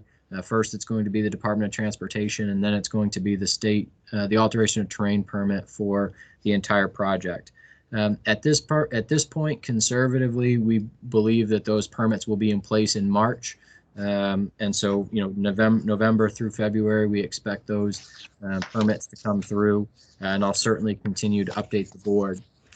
And so at this time, the town is gearing back up with the contractor in order to take those designs, take all the progress we made, and get that back on track for hopefully a spring construction start. And so at this point, what we anticipate is starting this coming spring of 2021 and through winter, 7, 8, maybe 9 months construction window, the new town hall project will be constructed. And so, I know that the goalpost has moved a couple of times throughout this town hall build, and in large part, not really any one person's fault, just there were certain risks that the town had with this project. Some have been partially realized. And, I think the whole way through, everybody involved, certainly the select board, the building committee, have been making decisions that they felt were in the best interest of the community to secure the town a permanent home. And so like I said, the project is back on track, certainly delayed more than I think most people would have anticipated, but we look forward to finalizing the design budget and starting construction this spring. So one of the unintended consequences of these delays is simply that the $1.9 million approved by voters in 2019 won't have the same value in 2021 as it did in 2019. Certainly, every category of a construction project hasn't seen significant inflation. And, you know, if we ignore the kind of COVID construction bubble of prices, you know, year over year, construction inflation is expected and does drive prices up. And so, you know, this project was approved at a fixed cost of 1.9 million, and that's still the budget we're working with. You know, the Carino Construction, the design build contractor, is committed to building a project for the town at that $1.9 million budget. I've included a letter that Ben Carino, one of the principals, drafted, just kind of explaining that commitment, but also indicating that, you know, this project, there will be less in this project than originally approved just because of those construction inflation, the price inflation and construction costs. So that's the update. I'm happy to answer any questions the select board may have. I'll certainly be happy to continue to provide updates through the permitting process of that larger subdivision. But I do look forward to getting this project, certainly getting in the ground and hopefully getting this project completed towards the end of next year. Select person Air. As a contractor, I've been watching lumber too and stuff. It's starting to come down. They're saying by March, it's just be back to somewhat normal again. But we'll know in March. And certain parts of certain things have never changed and stuff, and some other items have. So we'll see in March where we stand. Thank you. Anyone else on the board? All right. Before we carry on with old business, I realized I blew from appointments right into old business.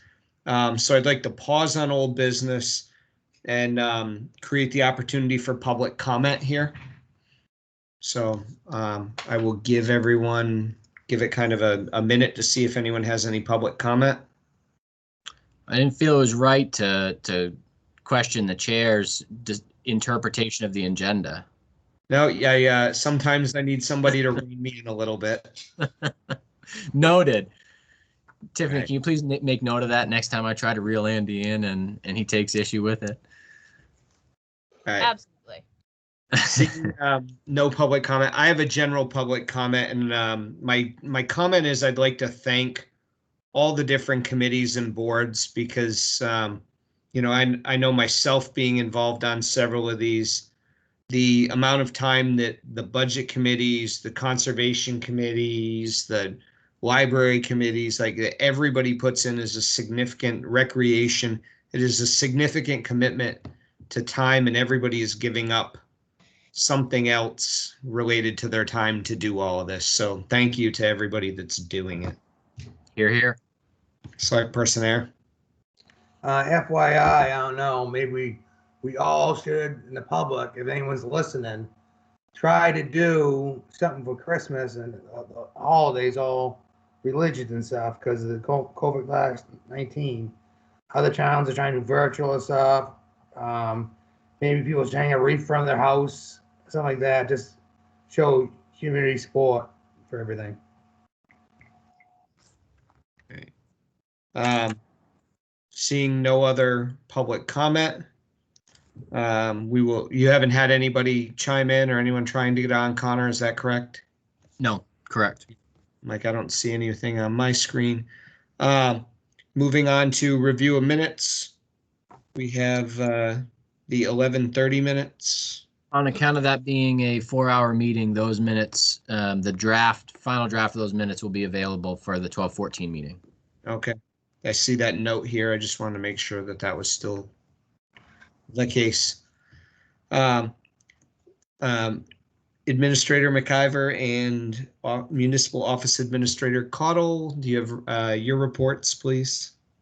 The only thing, and I don't know if Dan, I don't want to be too redundant. I'm sure Dan might mention this during his presentation. I did send out an email today from the chair with extending an invitation from the chair of the Conservation Commission. So the Conservation Commission has been asked to be involved in the conservation of the Layton family property, which straddles Barrington and Stratford. And so the Conservation Commission is interested in being involved, but has expressed their inability to be financially involved because of prior commitments, including the Richardson Pond Dam. And so it's possible that they're going to be asked to be an easement holder on the property, which doesn't have the same financial impact. There is an ongoing maintenance requirement for, going out and visiting, investigating the terms of the easement and the property. That's generally done by volunteers. But anyways, in order to do their due diligence, the Conservation Commission, before asking the Select Board to consider supporting acquiring that easement, they're going to do a site visit on December 15th. So you have details in your email of the date and time. So if the Select Board is interested in participating, definitely let me know. And again, this is an effort by the Conservation Commission to make sure that the Select Board's involved, that they're transparent with the Select Board, that this is something that they're thinking about, and can be involved in the due diligence if they'd like to be, because they do expect at some point in the future they'll be the Conservation Commission will ask the Select Board to support acquiring a conservation easement on the Layton property. That's all I have. Thank you. Yep. Office Administrator Caudle. For your review and signature, I have 6 administrative abatements and 1 contract renewing the mapping services from CAI. That's it. All right. What Dan, signatures? sorry, repeat that, Dan. Are they wet? No, they are not. Moving back into old business, to extend the waiver of site review requirements. So the details are in my report. Essentially, I got together with the folks listed, and we feel like it would be appropriate for the Select Board to extend the deadline of non-enforcement of site review requirements through June 1st. The only organization that's really looking to do anything through the winter that we know of is the movie theater, which would like to continue projecting movies outside for the enjoyment of those folks participating. And so by extending the deadline to June 1st, we would also send a letter to each company that's participated so far with the details required in a planning board site review, so that if they did wish to continue the activities after June 1st, they would have to go through that process.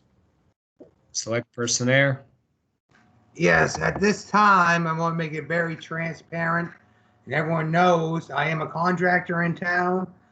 No one has approached me yet. Someone in the future might approach me, and I might have a financial gain. But right now, I have nothing, no talk, agreement. So I just want to make it transparent. Thank you. Is there a motion to extend the waiver for site review requirements? I'll make a motion. I'll second it. Roll call vote. Air I. Bailey, aye. Sakosh, aye. Nap aye. That's through June 1st, 2021. Thank you. Yep. Moving on to the highway garage office renovation. So a lot of information in your report. I'll certainly let Mark speak to any questions you might have.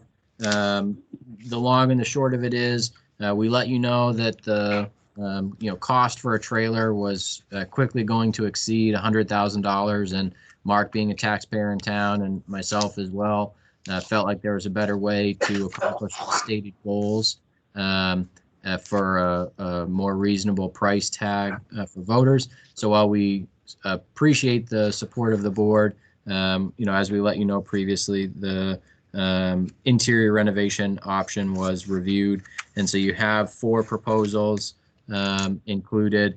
The price tag on those is might shift a little bit just because of the scope of work, adding a window, but that doesn't materially change the difference between them. And so the recommendation to the board is Malone Builders and Contractors, which after you include the 5,000 to 7,000 for electrical and a contingency to cover anything that might move, would expect the project would be expected to cost no more than $50,000, which is less than half the cost of the semi-permanent job site trailer. And so we continue to propose using the same funding source of unspent 2020 appropriations, which the Budget Committee recommended. So we're asking the Select Board to consider awarding the Highway Garage Office Renovation Project to Malone Builders and Contractors, utilizing up to $50,000 of available 2020 surplus funds. Select person there. And you're muted. I muted you when you were coughing up a lung there. Oh, you're the culprit. Sorry, Connor. So basically, Tracy, welcome back.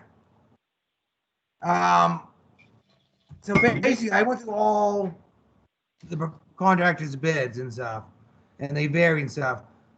And my observation is there's no safety concerns that are addressed in the formal motion and the commitment by the Select Board for emergency service for the trailer. And as stated earlier in the meeting, we need to rescind that motion because that's in effect. So looking at everything with the reception area and the rolling window, I feel that is good for the public, the whole addition and everything. That's more about COVID-19. Can we get any money for that? And is this part of building maintenance, or does this have to go in front of the builders because it's a capital improvement project? All great questions. I'll answer them in turn. About the rescinding the motion. So if the Select Board makes a contradictory motion afterwards, that would undo the decision previously made. So I think you're covered from that perspective. As far as COVID-19 funds, absolutely. So part of the budget surplus, as I've explained, the budget surplus that we're experiencing in 2020 is because of the grants we've been fortunate enough to pursue and receive. And so that surplus is I'll call it unencumbered. Same kind of thing. Money's fungible. So a dollar of surplus, whether it's from grant funds or unexpended appropriations, is still a dollar surplus. But yes, absolutely, some of the surplus funds that would be used to fund this project would be COVID-19 grant money to help us with that. And to your last point, which now you're going to have to remind me, I apologize. What was your last point? Well, we did the window, we did the motion, and then 2, this is no emergency things really addressed here on the stuff. I'm not against the project, but now can we use the money? Is that going to the maintenance line? That's why I brought that up earlier. Yep, it's a great question. So, no, there's not. I don't know what the exact ending balance of the building maintenance line is, but there's enough surplus unexpended appropriations from Mark's budget this year that $50,000 could come from Mark's budget alone. What I generally do if we're going to spend surplus funds at the end of the year is I'll put those in one place opposed to spreading them amongst lines, just to make sure that in the future, if we're going back and trying to identify projects or expenditures, they're in one place. But no, to your point, certainly any unexpended building maintenance money from 2020 could be put towards this project. So clarify one more time. So this is part of a capital improvements plan. So does it need voters' consent or is it our consent? It would be the board's decision. The board has the ability to make the decision. Thank you. You're welcome. Other comments from the board? I have. Right. I have a general comment. The first time I was actually seeing this plan and was when I got the proposals that were submitted here in my packet. So I appreciate that, but when I look at the flow, I do not understand the office flow on this. It doesn't make any sense to me. So I'm hoping somebody can explain it, because you have to go through one office to get to the front window area where the utility closet is. And what are we planning on putting in the utility closet? That might be upstairs though. So That's there's not already, upstairs. yeah, that's already where the utilities are. So the plan would be to keep the utilities where they are. Alarm, that's where the electrical panel is. And so keeping that, isolating that was the goal there. And as far as the flow, that front reception area, so as you know, Andy, when you walk into the highway garage, you walk right in, there's the workstation with the, job schedule, right straight ahead, and then to the left is the open bays to the garage. So this would put a wall down that whole section, isolating by sound and ventilation the office area from the main garage. It would also make it so when somebody walks in the main entrance of the building, they're not walking right into the garage bay, they're walking into a reception area where there's a service window. And so if I were to guess, the entrance that the two individuals occupying those offices would use would actually be that side entrance, which is already there. So they'd walk in the back and then through the front door, or through the door, the new door in the back where the stairs would be relocated, because that's where folks park right now. Right, but if I look at that, that's why I say the flow doesn't make sense. You actually have to cut through what would become potentially Mark's office to get out to the front area where the customer service window is, which is the area I'm assuming Aaron would occupy. Is that a correct assumption? Connor, can Yes. I speak? Yeah, let me just say one thing, Aaron. So, Andy, this what the conversation had with each of the contractors in order to develop a scope of services and a quote was hey, this is what we'd like to accomplish. This specific floor plan that one of them provided is just a conceptual based on that conversation. So the final location of walls would still be at the decision of the select board with approving the building permit application. Like, for example, that wall between the offices might not even be there. So go ahead, Aaron, sorry. Well, I did approach the entrance with Mark, and that was, they said, a conceptual drawing, because I did have just a concern of having to cut through that office. I would like more of an entrance to that front entrance so we could have separate, and then I wouldn't be walking. I guess it would be more of a safety issue as well, like me having to go all the way back through that back office. So it was, I did talk to Mark about it, and he was going to speak to whoever, was going to do the work. Yeah, and so I think it's important. I'm sorry, Mark, I don't mean to cut you off as well, but I think, we have a picture, and so naturally everybody's looking at the one picture that's there. But this is a picture that was created based on a conversation with no further review from the town. So this isn't, look at the scope of services that's explained in my materials, and understand that the final location of doors, walls, and windows will be finalized with whoever's selected. Sorry, go ahead, Mark. Yeah, the plan itself is fairly open. We can put a door anywhere. We can delete that partition wall in between the two offices. I mean, we can go any number of ways. So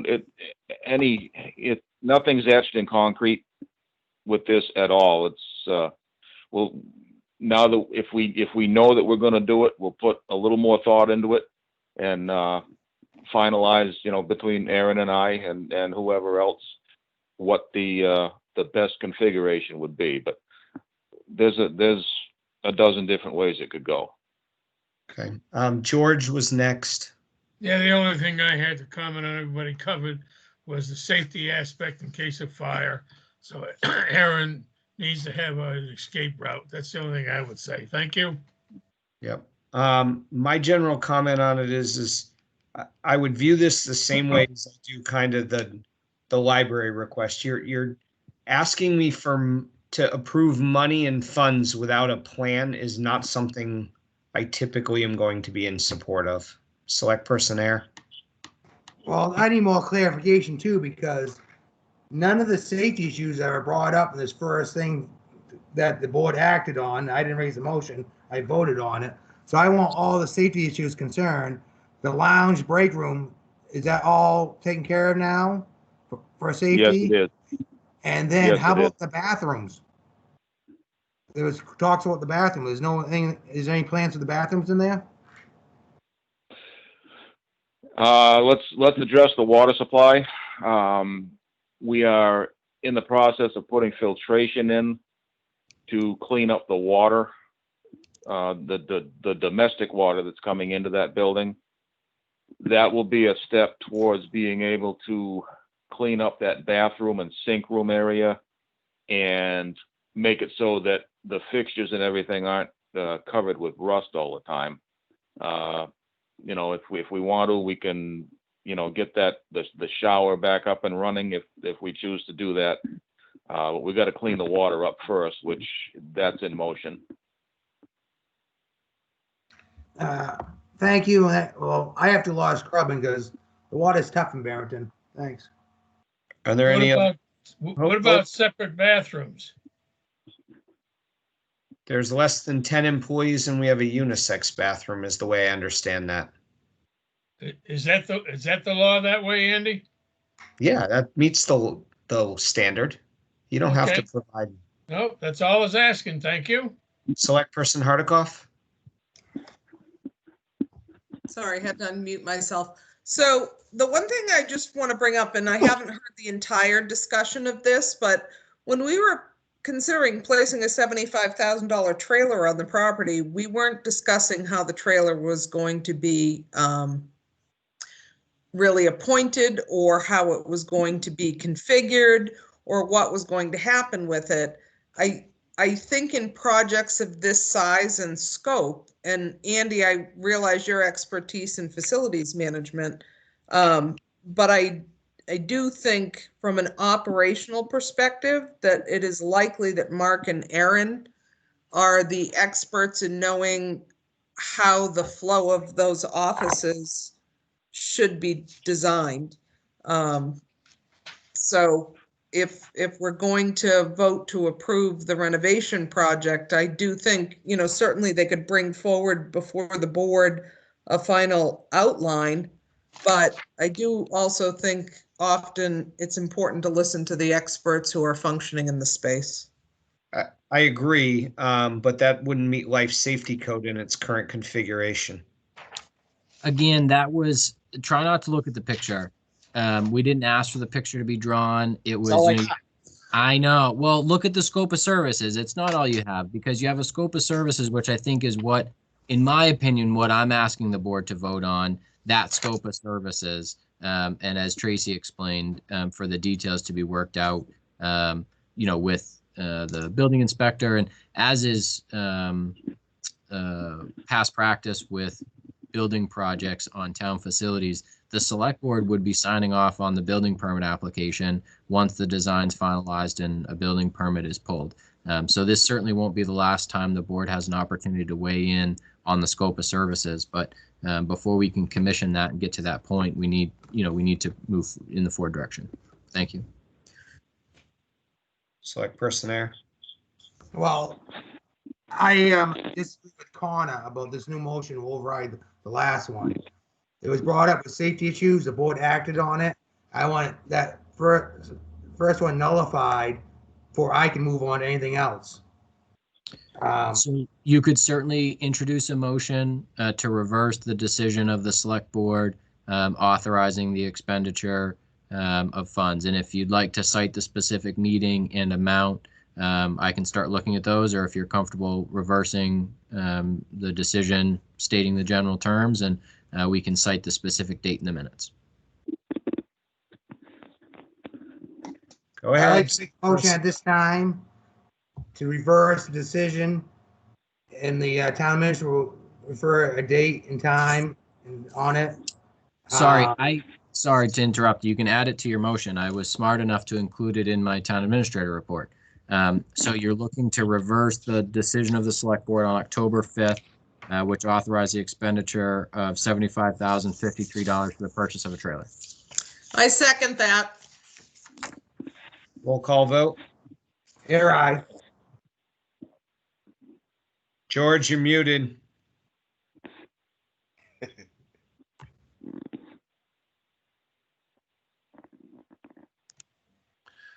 Bailey, present. Hardikoff, aye.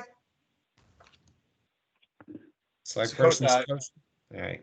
Select person Knapp, aye. All right. Tracy, is your hand up for more commentary? No, I was gonna make a motion to approve awarding the highway garage office renovation project to the Malone Builders and Contractors with the stipulation that the final plan comes before the select board for approval. Are we violating our purchasing and bid policy? Because I feel like we are. No, you have four Four bids. quotes. Right. Right, Yeah. but we didn't advertise for it. We just went out and got it. The purchasing policy allows for the acquisition of quotes. You don't seal bid everything. Oh, hold on. I stand to correct you. Person procedure, above 10,000 Board of Selectmen sealed bid, yes. Yeah. Right here. Keep reading, Dan. Repeated service utilities, bulk items over 15, where? Well, now I'm gonna pull it up in front of me. Give me just a second.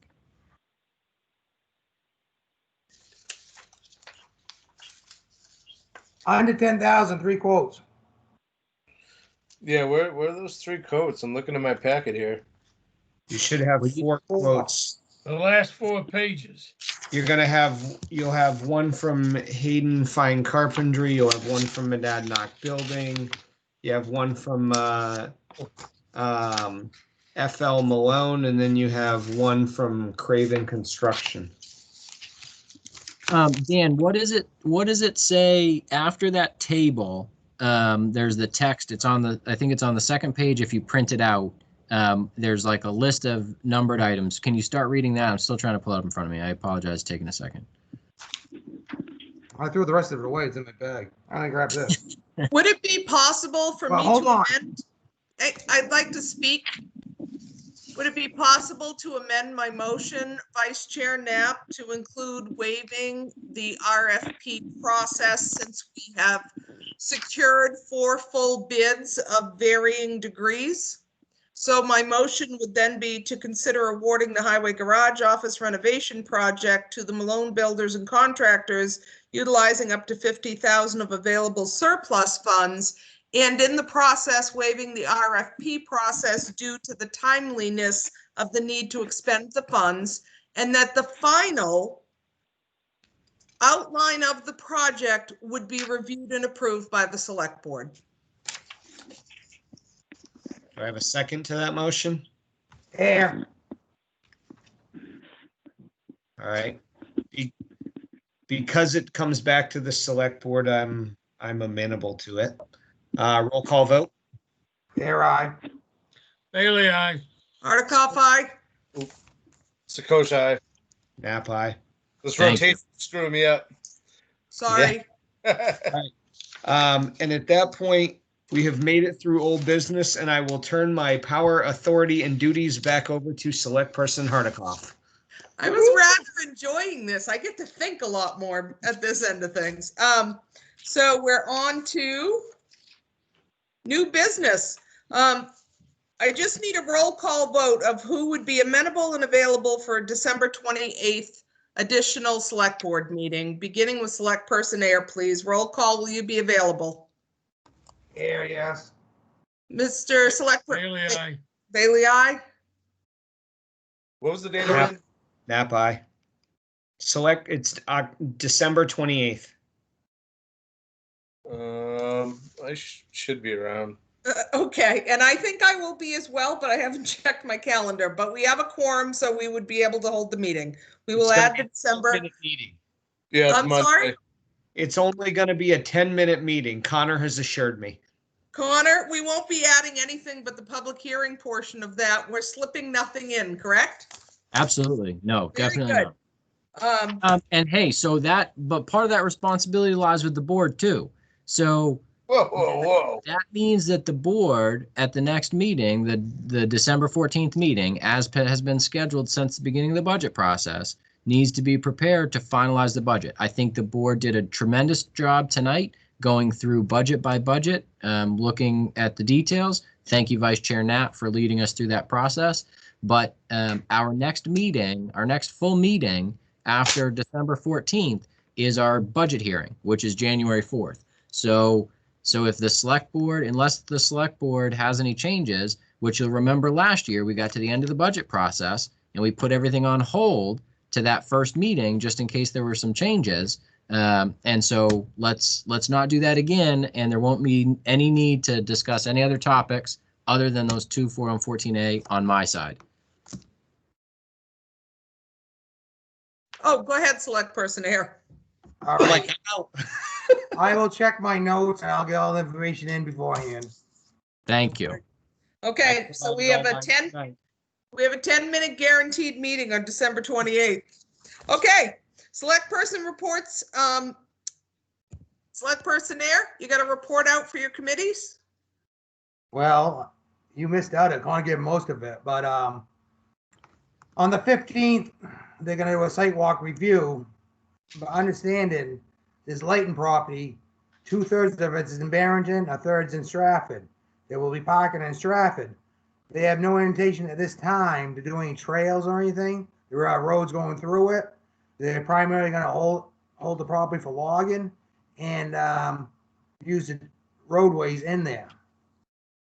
That's my understanding from the conversation with Southeast Land Trust. Very good. Anything else to report out? How's the school board? I haven't been invited yet. I haven't done all the preview and stuff and the second identity and stuff.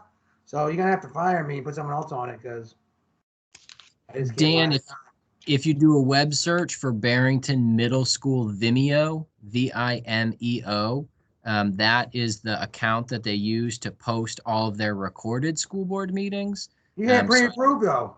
No, so I do understand that to participate live for their meetings, they require folks to pre-register. But the video recording is available to everybody, whether you pre-register or not, on the Barrington Middle School Vimeo account. So FYI. Well, due to the coronavirus, hardship put on me financially, and since I'm a taxpayer in town right now, and I'm having family problems, my parents are slipping away. I don't know how much longer they're gonna have. Every life has changed and stuff, so my priorities have changed in life. I'll see if there's anyone else that would like to take on the school board liaison. Select person Bailey, do you have a report out? No, ma'am, I don't. The only report I have is that the ZBA for the month of December has been canceled. Lack of participation. I have one question to ask, and I was just reviewing my calendar. I have December 21st for a select board meeting. Is that correct or incorrect? Incorrect. December 21st. We don't have a meeting, do we? Correct. That's incorrect. No meeting. Thank you. Thank you, Madam Chair. Okay, go ahead, Vice Chair Knapp, report out. Yes, general comment that I had based on what Connor said is how in the world can the school board require you to register beforehand? That's limiting participation in a public meeting. So that doesn't sound like it makes a lot of sense to me. I would think that would be a violation of the state requirements around that. Here, here. So just something that caught my attention, being I have not been on the liaison to the school board this year with that, but I would think that would be a direct violation to the RSA. The planning board met and conditionally approved Barrington Shores LLC for the expansion of the campground. There were two other items that were either continued or postponed to the next meeting. Also, the technology committee has a meeting tomorrow. The building committee, do we have a date scheduled on that, Connor? I know we've had a lot of information kind of passed around here. Ask your question again. Building committee, do we have a date? No. Yeah, okay, I didn't think so. And the other thing was I had brought up something I had raised is an item was we talk about living in a town that is rural in nature. And I had mentioned the idea of putting forth a warrant article to structurally change the zoning so that lot sizes were in the general residential were larger in nature. And I actually received an email from a person who watched the planning board and was very appreciative of my conversation on that, and that they thoroughly agreed with the idea of doing that. They said they had moved from Dover. They moved here for more land, and they felt Barrington was starting to look in nature like Dover because of all the subdivisions. And it was losing it. It had fundamentally was set up to lose the rural character that made Barrington what it was. So that is something that I've kind of tossed around. And if we are talking about trying to keep rural character, increasing lot sizes, I think is a effective way to do that and control subdivisions. So that is all I have from my different committees and whatnot. Select Person Sakosha, do you have a report out? No, there's not much going on compared to last week. Jesse's fully back in the saddle now, rocking and rolling. Very good. And my report outs will be redundant since you heard from both the Advisory Budget Committee tonight and you heard the recommendations of the Transfer Station Committee. Both groups have been doing great work. So I see two hands up. Select Person Bailey. Thank you very much. I just have a question for Mr. Knapp, and that is, did you put that article on to go for the voters to vote that, or it was just something you had for a discussion? Because if you were to put that on as an article under the for a change to the zoning, I would sure give you support for it. Thank you. I appreciate hearing that. I actually have had other members on the planning board that have said the same thing, but I did not put it out as a warrant, as a petitioned warrant article at this point. It was just something that I had raised as I've looked at zoning that has been a general concern of mine. Well, like you said, yes, it is a concern, but there's nothing like the present to turn around and put that article in. So like I said, I'll support you 100% on that. Thank you. Thank you, Madam Chair. Very good. Let's see. I think we have another round of up to 15 minutes of public comment. I'll give it 30 seconds for anyone that would like to speak during public comment. You would have 3 minutes. Go ahead, Select Person Air. You have 3 minutes. Observation, 3 of you have your hands still up. And then you missed it earlier. Due to COVID-19, FYI, as a Dan Air 334 Old Conk Turnpike, I'm asking for support from the community. Put wreaths or something out to celebrate Christmas for these. This is gonna be a tough Christmas and a tough year coming forward. With this social distance and everything, if people can put out some kind of, for all religions to celebrate the holidays in front of their house, make a good stance. That's what I said earlier when you were gone. So I'm looking for public support and try and make our holidays look good. Thank you. Select Person Bailey, 3 minutes. Thank you very much. I want everybody to know that after attending a meeting at by church last week. I was asked to find out if there was anything that our pantry needed.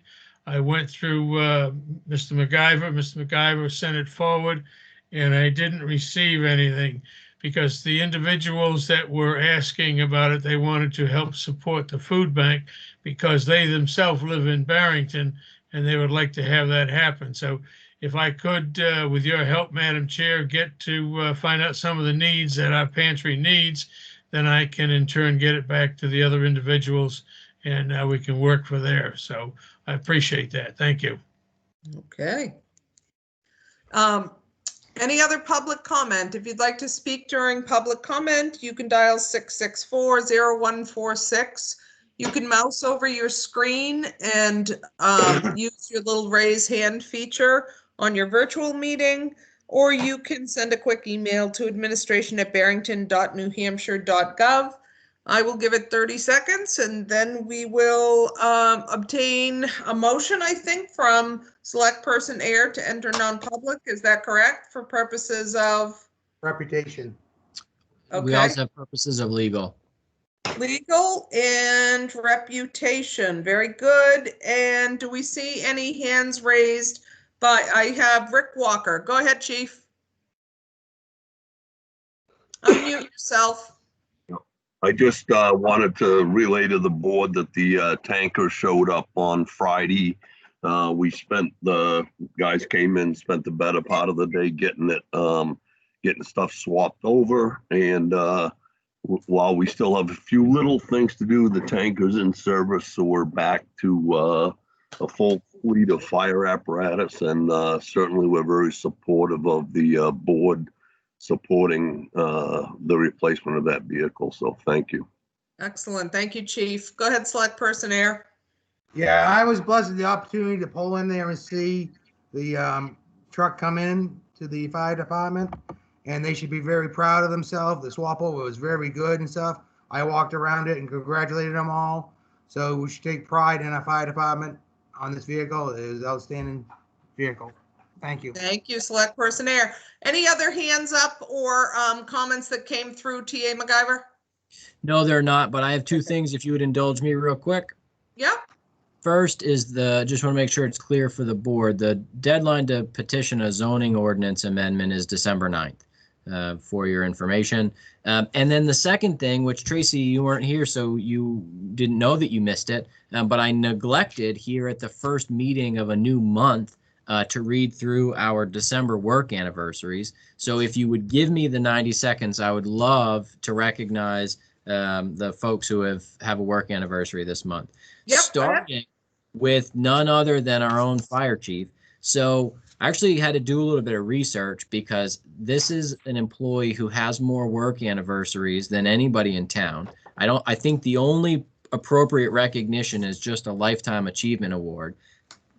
Chief Walker had this work anniversary, which is 20 years, is I believe the work anniversary of when Rick started as a full-time employee, which was in the highway department before becoming the full-time fire chief. And as you know from earlier this July, the work anniversary that we celebrated was his appointment as the fire chief, which I believe was in July of '99. Regardless, the headline of this one is recognizing Chief Walker for a tremendous amount of time and dedication to the town of Barrington. I personally don't know if I've met anybody that cares about this town as much as him, and I spend a lot of time with people that care a lot about this town. So special recognition to Chief Walker. Bob Brown is currently. Congrats, Chief. Thank you. Bob Brown, who's currently a part-time employee of the highway department, was hired 13 years ago. Dana Martell, custodian here at the town hall, is working for the town for 8 years. Brian Dodier in the highway department has been working there for 7 years. Susan Miliotto has been with the library for 3 years. Christopher Waring with the fire department for 2 years. Jake Rozier with the fire department for 2 years. Kieran Taylor with the fire department for a year. Lila Charam with the fire department for a year. And our newly appointed deputy town clerk, Rebecca Nelson, joined the town a year ago this month. Thank you. Sorry I missed it earlier in the meeting. Thank you for letting me run through that. Excellent. Let's see. Motion to enter non-public by who? Air. Okay, select person Air with a second by select person Bailey. Correct? Very good. Roll call vote to enter non-public for purposes of legal and reputation. Air I. Bailey, aye. Bye. Suppose I. I'll see you all over in non-public. We will be coming out of non-public after this portion of our meeting.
Get over there.